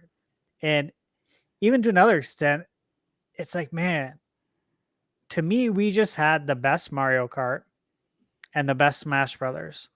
What are they going to do next? Right? Yeah, I'm curious to see what they do with the new 3D Zelda. Like, what's that going to look man. Like? Yeah. I mean, what's a Super Mario Odyssey going to look like on the Switch 2? Like, are we going to see all of the hair follicles on his face? Like, what's it going to look like? Yeah, not to mention we're to a point now where I would argue this next power jump is going to, I don't know. For me, the PS5 and Series X have been cool, but I haven't really enjoyed the games on those platforms any differently than I did in the PS4 and Xbox One generation, other than just slightly better visual fidelity. So Nintendo to have that kind of power on their hands now that they have all their teams merged together working on one unified platform, and the kind of games we're going to get with that type of power with the graphics, where I just think you go much past the point we're at right now and it just becomes a law of diminishing returns where you don't see as much bang for your buck. I'm really excited for it. I think we're in for a treat of a generation, and I really think that Nintendo is going to keep their momentum this time and not have a blunder where they go super down in sales because Nintendo accounts rolling forward. They're doing a lot of the right things. They've built up their own social media following. Like people follow Nintendo's YouTube channel, like just as it's like it's a news source for them in addition to all this creation. It's a different world now. I think Nintendo's going to keep the ball rolling this time, and so that's a good point. It's a bigger jump for Nintendo than it would have been for PlayStation or Xbox, like talking, Xbox One to Series X, just because Nintendo has never really cared about the visuals, it's been a while anyway, since they've cared about being, a super powerful console. But now with this DLSS, like it's just going to be a bigger jump for them than it would have been for PlayStation or Xbox. So I'm excited to see what happens. All right. Well, I think it's going to wrap it up for our final topic. We just kind of have a little rapid fire Q&A here at the end from some of these super chats that rolled in. Vanatra712, popped up with a $5 saying, if you could be an NPC in any Nintendo universe, which one would you choose? That is a great question. I like that. Zelda. Huh. Stamp guy. That's a fun life right there. Yes. Oh my Specific god. NPC he's going to be. There we go. Does he, like, his name is Stamp Guy. I don't get it. Like, it's Okay, let me think perfect. about this. Oh, man. That's tough. I swear if Hoops says anything other than Pokemon, then I don't know what's going on. Well, that's like my default answer. Zelda would be cool too. Go wrong with that. Yeah, Zelda, yeah. Gosh. But let's go with, you know what? Hang on real quick. I got a good one. So let's go with, you never want to grow up. You always want to feel like a kid. Let's be Master Hand, just playing with toys all day in a room, creating wild Smash Bros matches with your imagination till the end of time. Nice. That's my pick. That's a good one. I just think it'd be fun to exist in this world. I just want to be some random, no-name NPC that everyone ignores. I'm in the corner. People just kind of don't even realize I have something to say in the Xenoblade world. That's a good one. I'm just watching the action. How you doing? Oh, you want something from me? Well, I haven't gone to the bathroom in 30 years. That's all I say. Man, that's a rough life. I think it would be cool to have a house in Kakariko Village. Hopefully not with a lot of pots, though. So there's a lot of Zelda answers here. Or maybe Lon Lon Ranch. Maybe that'd be good too. Milk cows all day. Maybe shack up with that girl at the ranch. Romani? What's her name? What's her name again? There's Romani. There's a few of them. There's Romani. Talking about Ocarina of Time. Milan, right? Yeah. Is it not Milan? Mulan, like the Disney movie? Gosh, what's her name? Maybe I got that wrong. Milan and Ocarina of Time, isn't it? Yeah. Yeah. Malin and Talon. Yeah. Your dad's Talon. Yeah. I still pronounce a lot of the names how I read them when I was like 8. Like so, like especially from Ocarina of Time. Yeah. All right, Eric, you got one? What Nintendo world would you like to be an NPC in? Oh my god, Swanky Kong. You want to be the Swanky Kong?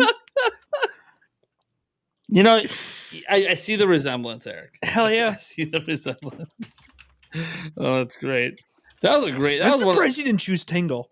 Nah, because Tingle's my hero. I can't be Tingle. I suppose. And he's not my hero anymore. What about Tingle's brother? Nah, that's a deep cut. That is a deep cut. That's a deep cut. You got to actually play the Tingle games to know what's up with that. Well, that was one of the most fun Tingle's Ruby Land. Got in a while on the show. But that is also is begging and pleading everyone to keep the streak alive. I don't know. You have to check with Tall Show on what we need to hit the streak tonight. Let's see here. Well, I mean, the streak always. Well, the streak survives no matter what because it's a podcast. But if you want to add to the streak, we have to hit exactly 69 in super chats. And you have to check with Tall Show. He's got the count on that one. We had Boo Mini just re-upping her membership tonight. Just want to shout out to Boo Mini. Thank you so much for being a member for 8 months. Boo Mini then did a $5 super chat. Said, without giving away spoilers, how far are each of you in Echoes of Wisdom? And does the game exceed, meet, or not meet your expectations? Oh, great question. So I am about an hour past the first dungeon, getting ready to head into the second dungeon. It's met my expectations. I think it's great. The only problems I've had are performance and then the menu system. I mean, getting the items, the echoes is kind of a pain, but overall, I love the game. So, All right. So I'm in decently far. I'm not going to say where. I'm going to say 10, 12 hours ish, maybe. I absolutely love this game. And it's actually grown on me as I've gotten further into it because even maybe more than Tears of the Kingdom and Breath of the Wild, I feel like the do whatever to solve puzzles works so well in a top-down Zelda. It does. It feels like a perfect fit. And the Echoes menu feels cumbersome, but as you get further into using the same ones over and over, you can sort it to your most used. I wish there was a favorites list. Yeah. But you do start to get to the ones you want quicker, and then just like you can come up with new ideas on the fly. The combat I'm really enjoying. It's grown on me because I was initially out of like the opening area and that first dungeon, like almost tutorial dungeon, you can call it, that you go through. I was kind of thinking like, gosh, I don't know, very limited time in sword fighter mode, all the stuff. I don't know if I'm going to like this as much as a traditional top-down Zelda. And now that like the arsenal of different enemies that you learn as Echoes has grown, and the puzzles and seeing some stuff into the where they're headed with the story, this is a 10 out of 10 Zelda experience for me. Like I'm actually surprised it didn't review higher than it did. Granted, I'm not finished with the game, but unless it falls off a cliff, I can't imagine it not being a 10 out of 10 Zelda when I finish it. Hell yeah. Yeah, I'm like 3 main dungeons in, I think. And I love it too. I think it's great. I love the Echo system. I do think it is cumbersome to navigate the menus, and I do think there are some performance issues, but like exploring Hyrule in this game has been so fun because you could just go up on trees and get to like places that it feels like you're not supposed to be there. Yep. And I think the designers want you to, but it does feel like hey, look, I put 2 beds together and I could get up on this tree, and now I can go to this area that I don't think I'm supposed to be in. I love that aspect of it. I don't know. I got a horse, or I did the horse thing. But can you make it an Echo? Because I feel like that's a wasted opportunity if you can't. Yeah, that'd be horseshit. I think you could just go to the ranch and like get one, but I don't think you can have an Echo. You just echo a carrot and it comes. Yeah, it's a summon mechanic. So you summons. Okay, I don't have a carrot. Yeah. There's a part 2. There's a part 2 that you'll want to go do after a certain point. All right. Yeah. Because I was disappointed too at the initial. I got to go here every time. Like I was like, what? No. But I still think like making an Echo of the horse would have made more sense. That's true. That's you may echo literally anything else. Yeah. It's kind of weird that they did require it to be like a more classic mechanic, but for me, like I'm in the Gerudo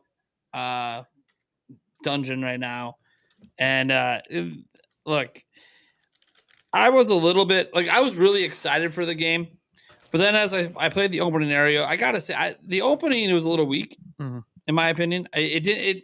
I thought it was going to be the concept of it sounds great on paper. I don't know that it actually feels great. But the moment you get past the tutorial dungeon and the game just opens up, oh man. Oh, the moment I discovered I could fly with a bed, I didn't have to, this doesn't have the physics of Tears of the Kingdom and Breath of the Wild, but it's got some pretty damn cool things you could do in this game. Solutions to puzzles that don't seem possible totally are possible. Like I was doing something in the live stream on opening day where I was trying to get to this chest, and I got to it, and everyone's like, "Man, why do you do it that way? He did it the hard way. You could just go all around and up." I'm like, "What are you talking about? This is the only way for me." Like, I mean, that's the thing. Like, you can do it however you want, which I love. Genius that I did something that apparently the game was not built for me to do, and I don't care because it worked. It's kind of giving me the sense of wonder that Breath of the Wild and Tears of the Kingdom did whenever you would feel like a genius solving something in clearly an unintended way. Like you can look at it and be like, "Oh, I see what they want me to do," but like that just seems boring. I wanna try something else. We have this physics system. We got these abilities. I gotta try something else, and it doesn't feel cheesy Like Tears of the Kingdom, you could cheese a lot of things in that game. It doesn't feel that way in this one. Like it actually feels like you got to be inventive and try. And I will note to anyone out there that is playing the game that feels like maybe the combat's a little stale, stop using the same thing in every fight. All right. If you get in this habit of like throwing the P hat is so good in the beginning. I mean, it makes everything easier. I got to do the P hat for every fight, or I got to take out the electric choo choo and chuck it at every enemy. And it's like, I get it. It cheeses the fights. I understand that. But man, it is so much more fun and enthralling if you actually use your arsenal, man. It just makes everything come alive. Because yeah, if you choose to cheese it, what do you expect? It's gonna be boring. It's like running around in Twilight Princess on Wii and just shaking your remote at all the fights. You're gonna win, but it's kind of boring. Don't you want to try some of the final moves and like actually have some skill at the game? No, you just want to waggle your way through. It's just not fun then to me. So I feel like you get as much out of this game as you're willing to put into it. And I'm willing to put a lot into it because I love Zelda. And I want to see everything this game has. So I want to see every combination of every echo and every crazy thing I can do. And so to me, I can't quite give it a 10 out of 10 because I will knock it 0.2 for performance. It jumps between 60 and 30 like crazy. That's fair. It's wildly crazy. Something like why this game isn't a lock 30, I don't get it. And people might go, a lock 30. Go look at Zelda's history. Most games are 30 FPS. Like it's fine. It would have been fine at a lock 30. But I also think maybe it's unlocked because when Switch 2 hits, it's just going to stay at 60 the whole time. So that's why they unlocked it. But they could have waited. They could have just dropped a patch or something at that time. But whatever. It's still perfectly enjoyable. It doesn't ruin the gameplay experience. It just is. There's key moments when I'm doing certain things and I'm like, oh, that just stuttered. Or, oh, my button press didn't register because of that. And I got to hit it again. It's, again, not game breaking, but it's noticeable. And so I have to knock it down a bit because it could have been a bit better because it is worse than Link's Awakening that also had a similar problem with whatever this engine is. I mean, it's much bigger than Link's Awakening, so I would hope. They're doing a lot more in it, right? It's not like a remake. Like you're summoning things all the time and messing with physics, and sometimes there's more enemies on screen than in Link's Awakening. So yeah, that's my take is 9.8 out of 10 so far. We'll see if it holds up. I haven't gotten to some of the more exciting story stuff that thanks internet, spoiled me a little bit. But I can't wait to get to some of it because I've heard from a lot of the Zelda lore heads out there that it gets even better after some of the stuff I know. And I'm like, this interesting. Well, you spoiled me with the flying bed. I'm not very happy about that. Dude, it's just a okay. I'm just kidding. I won't tell you how to do it. See, when you discover it for yourself, most people discover it by accident, to be honest, unless you saw it in a video or something. That's my take. Hoops, have you played the game at all? Any thoughts? So I'm a couple of dungeons in at like my third area and I basically let everyone else here feel. First of all, I really love returning to a 2D Zelda. It's nice to play and like Breath of the Wild and Tears of the Kingdom, sort of like a condensed, simpler version. Nice. I feel like it's not as intense, so it just feels good. That also like with the whole echo, I thought it's like genius that obviously the echoes are puzzles, but they effectively, with how you use them in made the combat into which for a Zelda game I just thought was like thing, since Zelda was all about puzzles, and it's just like really to use some of them. Like I've been using the hat and it's fun to just, I really love using the moblins and I endlessly summon them, and so if you can ever, you just press it again and your last one warps to where you are now, and you can just, I love that a lot. And so it's super fun. I also like to say, for people who maybe aren't as much of a try, either because it's like because of the whole that or because of the art style, I know complained about that a little bit. I think out if you don't at least give it a try because they're enjoyable. And since I saw someone mention it in chat, the music when I hear that like main, it's kind of the music's flawless throughout the game. Oh, yeah. Me, Yeah. it's like I heard reviews say that the music was the worst in the series, and I don't know what they were talking about. I've had that main overworld theme stuck in my head like pretty consistently since the game has come out. Yeah. Like just going about my day. It's pretty good, freaking good. man. That I don't know why overworld theme. I'm kind of a music junkie. Get into it, but like it, like all the wood perfectly. Like I'm listening to it, clarinet or a bassoon or whatever it is, not sound this good. I should not be enjoying, but it's just like perfect. So that's awesome.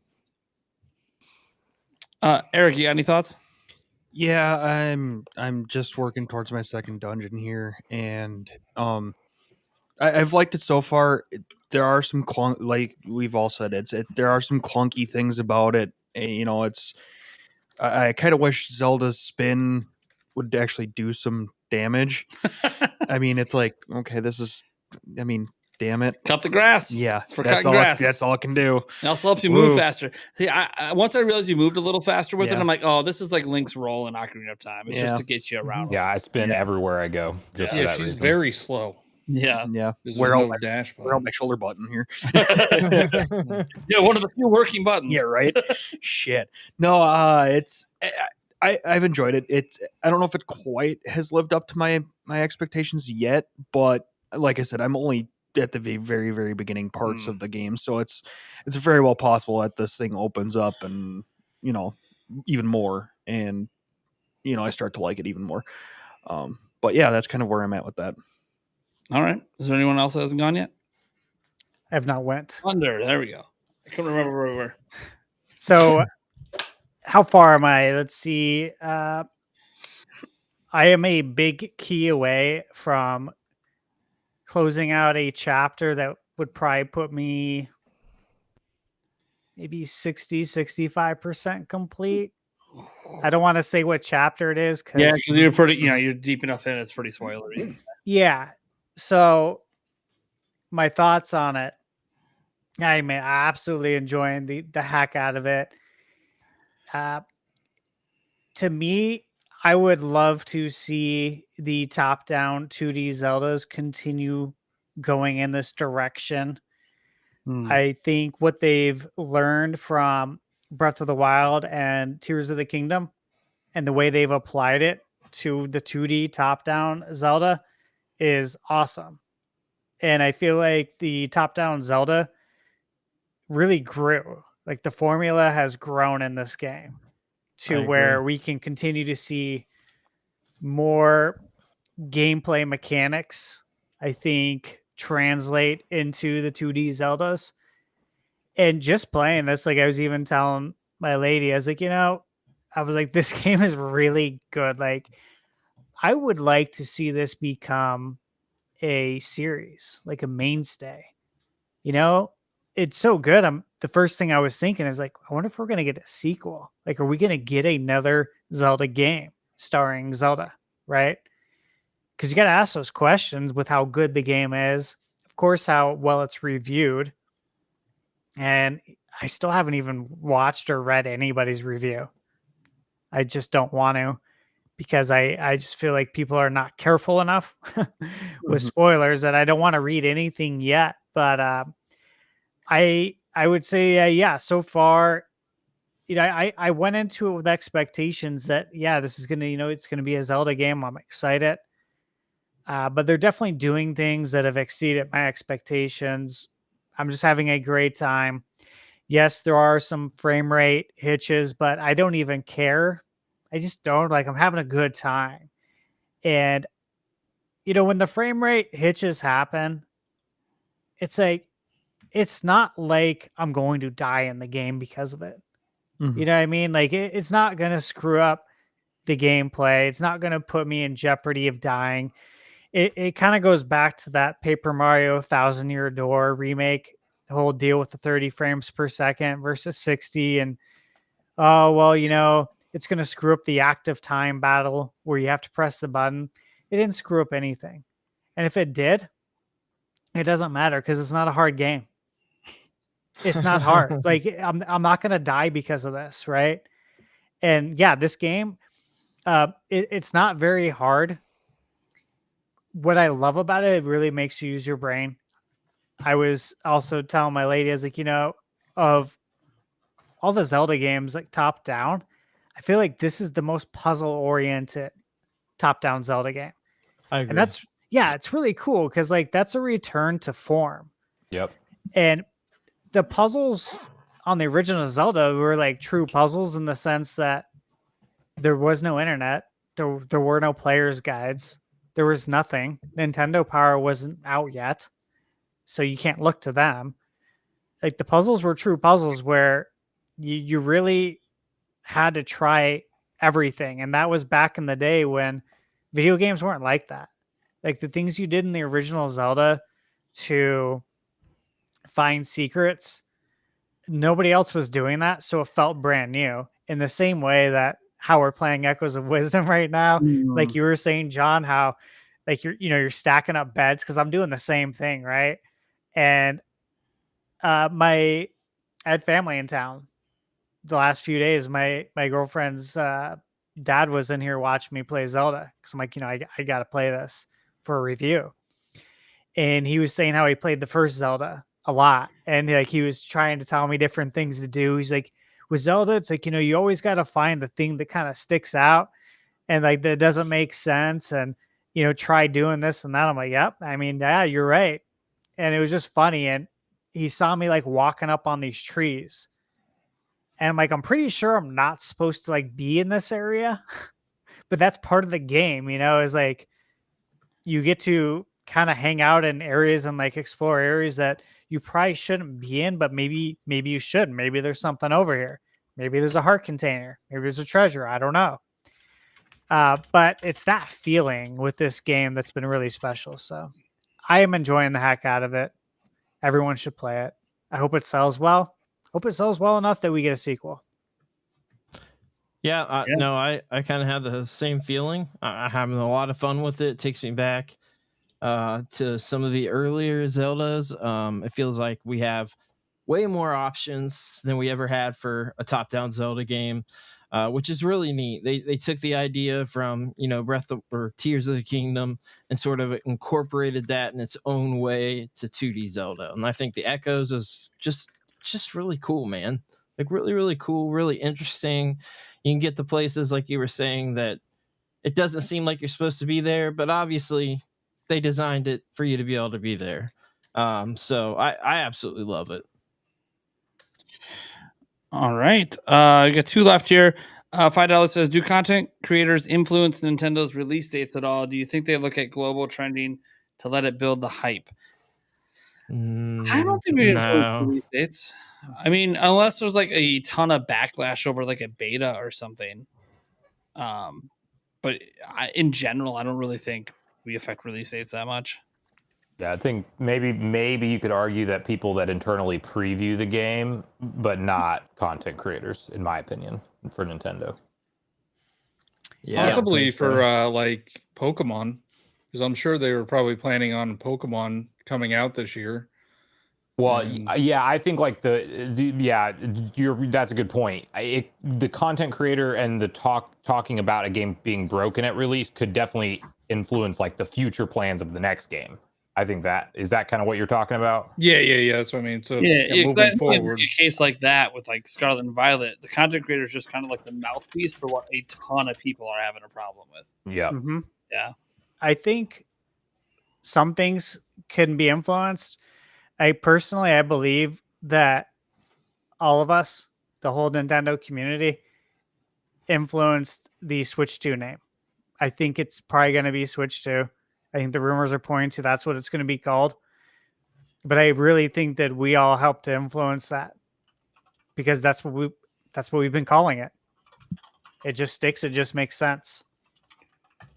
Even though I would love Super Nintendo Switch. Me too. I think that would be too confusing.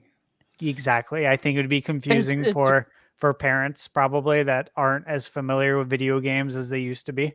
It's weird to say that that's confusing though, when the Super Nintendo did just fine, and it wasn't confusing then. I mean, I don't know. That's just It'd be kinda my better thought. than Switch U, but Well, that's a whole that's a whole other thing. I've been I don't I've been know. trying to tell Nintendo to release a 3D Mario for 8 years, and they haven't released one yet. So they clearly don't listen to us. Yeah. Yeah. All right, let's get to our last one that we have right now, unless someone slips one in before the end of the show. Nintendo will reveal the Switch 2 one way when ready. Agreed. Yeah. That's why we're still waiting, because they weren't ready. Yeah. Exactly. They have a plan. I'm very curious. Furukawa, man, he's first ever new generation he's ever launched as the head of the snake of Nintendo. So we'll see how it goes. Check this out. Uh-oh. I just got it in. Oh, It just came out. Is it an In-N-Out burger? No, but I do think I have that. Oh, nice. Oh, nice. Oh, Dude, that's awesome. Yeah. Mine didn't come in yet. Oh, Hell damn. yeah. I'm still waiting on mine. I didn't even pre-order it from Lego last time. Like the Zelda one, I did. I saw Wario post this on Twitter, and it was an Amazon link, and yeah, it arrived. No like, GWP though. No less than GWP. 24 hours later. Dang, man. I wonder why mine hasn't come. Which I'm gonna have to look GWP? What into is that? The points or something? No, the like the little sets that you get with it. Like I think Lego had a little pumpkin and brickhead for Fortnite. Oh, Yeah. So for the audio listeners, he was holding up the Super Mario World Lego set that the games that has a little motion with it. He got it before pretty much everyone else, thanks to Wario. yeah, and I ordered it late. Yeah. No big pre-order early. I just popped up. Oh, it's available. Oh, Done. next day shipping. Let's go. Done. Yeah, I'm like, I should get this because who knows what's going to go on with shipping. Yeah. Yeah, you never know. Yeah. Yeah. Could be an interesting place very soon. All right. Yep. That's going to do it then, guys, for the Nintenbyte Podcast. We'll go around the room quick. People can tell people where they can find you, and if you want to tease the upcoming content, go for it. Let's start with good old Hoops over there. Says he stuck it out, man. He was a champion. He told me this, before the show, I'm only going to be here for about an hour and a half. Here he is, 3 hours later. How we doing, man? Doing good. And by the way, sorry, cutting out. I've been trying to fix it. So thing, but yeah, we'll have to do that next time. We'll do a longer audio test with each person just to make sure. But yeah, it's always a good time to be here. Enjoy Pokemon stuff. You can find me at Super everywhere else. I'm always making stuff. So need to talk Zelda, Nintendo. Heck yeah. Lots of Pokemon content over there. He's got theories and top list things and a whole bunch of stuff. Every few days or so, there's something popping off on Hoops and Hip Hop over there. Links are all down in the description, by the way, and Eric's posting them up in the chat as we go here. Since Eric's posting it up, you lovely, beautiful man, you birthday boy in like 47 minutes. Yeah, I'm here. You're here. That's here. right. He's here. Watch me get punished next week. Next week, punished. He potentially might be on a bonus stream because the 69 streak might hit 69. We'll see. We'll see. Well, I'm not nervous for it hitting 69. I'm way more nervous for Wednesday than I am the 69 streak hitting 69. But John Evo. Yeah, I'm Johnny Bo everywhere: Twitter, Twitch, Instagram, YouTube, TikTok, and I also have I'm on two podcasts: the Communication Air Podcast and the Nintendo Powercast. I have been a little bit lacking because I'm a tax accountant and it's busy for me right now. What? This is a busy time of year? Yeah, people don't realize that, like, April is beginning of the year is busy, but also September, October. Yeah. There's different tax reasons for the different times of year for different reasons. I'm just always busy. Yeah. I mean, if you want to be honest, every quarter It's tax time. Let's go. Sunbro. You can find me, Sunbro Nation, on everything. I'm pretty much only active on YouTube, six video uploads a week. Very similar, if you're a fan of Nintendo Prime, very similar content, like news, rumors, speculation. I don't care if you comment trash down below. If you're tired of it, you clicked on it. Get it too. You must be getting it too. People are pretty done with Switch 2 stuff. Why am I right now. seeing this while commenting on all the videos? Why am I seeing this? Watching, they keep giving like 6-minute watch time. What? Yeah, listen. If you clicked it, you commented it, you hit up or down, and you stuck around for any reasonable length of time, YouTube's going to keep recommending the videos. Mm-hmm. If you choose to click the next one and you still show up, that's on you. Anyway, no, it hasn't been terrible, but obviously people are ready for a Switch 2 reveal. But if you like Switch 2 news, rumors, all that good stuff, and then in addition, just anything that pops up, like Nintendo Switch Online is going to be the topic for tomorrow's video, and like all the revolving Nintendo news cycle is what I'm talking about. So, let's see here. Game Junction. What's up, guys? You can find me on YouTube, Facebook, all the socials. It's at Game Junction Media. I've got a few videos coming out. I got one this week, and I'm working on the one for next week. PSVR 2 for this week, and then hopefully finishing up Zelda and having a video on that. So just follow me on the socials, and stay up to date there. Hell yeah. Thunderstash.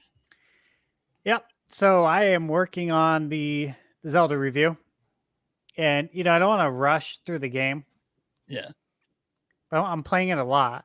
So that'll be most likely the next review. But I have a couple others in the pipeline. So just keep your eye out. There'll be some new reviews hidden pretty soon here. And you know where to find me. Thunderstash Gaming. Everywhere. Oh, hell yeah. And you guys, you know what's up? I'm Nintendo Prime, host of the show. You can go check out our Nintenbyte Podcast Clips channel. Actually, guys, that's where you should be going. Gotta give a shout out. We have a new employee here at Nintendo Prime. My fiance is now doing all the podcast clips. So if you're enjoying the clips over there, she's the one putting those together. Shout out to her. We have a new clip dropping tomorrow from last week's podcast.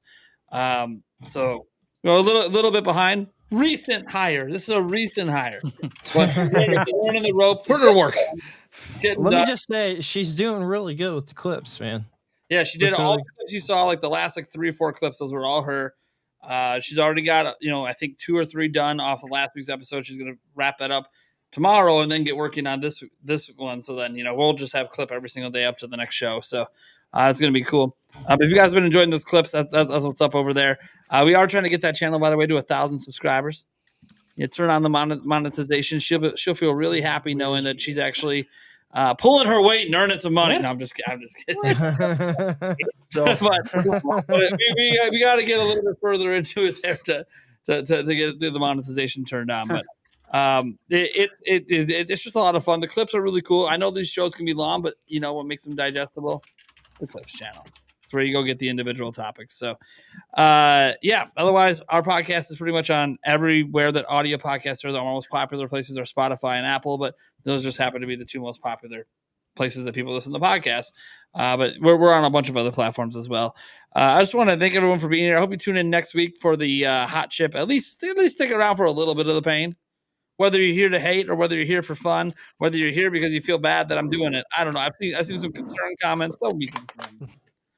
As someone who has put a Carolina Reaper in my mouth, I will be all right. Granted, I was a lot younger when I did that, but I will be all right. I will survive the chip. It'll be fine.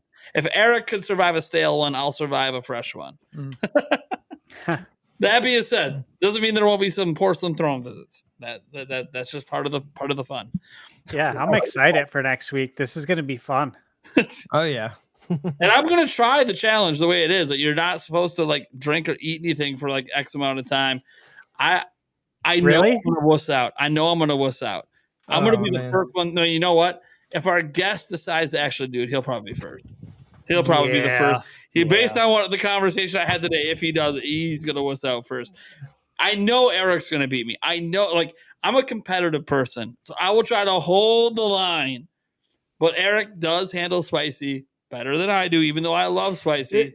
knowing my ass, I'll probably just randomly take a drink, not even thinking about it. Yeah, you just be like, oh, yeah, just take a drink of my soda quick. It's not even because it's hot. Yeah, It's he's just not like, even bothered by it. No, shit. No, I was supposed to And then not I'll be drink. like, yes! And then I'll grab ice cream and just go, that knowing me, it'd be like, no, okay. Just dump it on me. Forgot about that.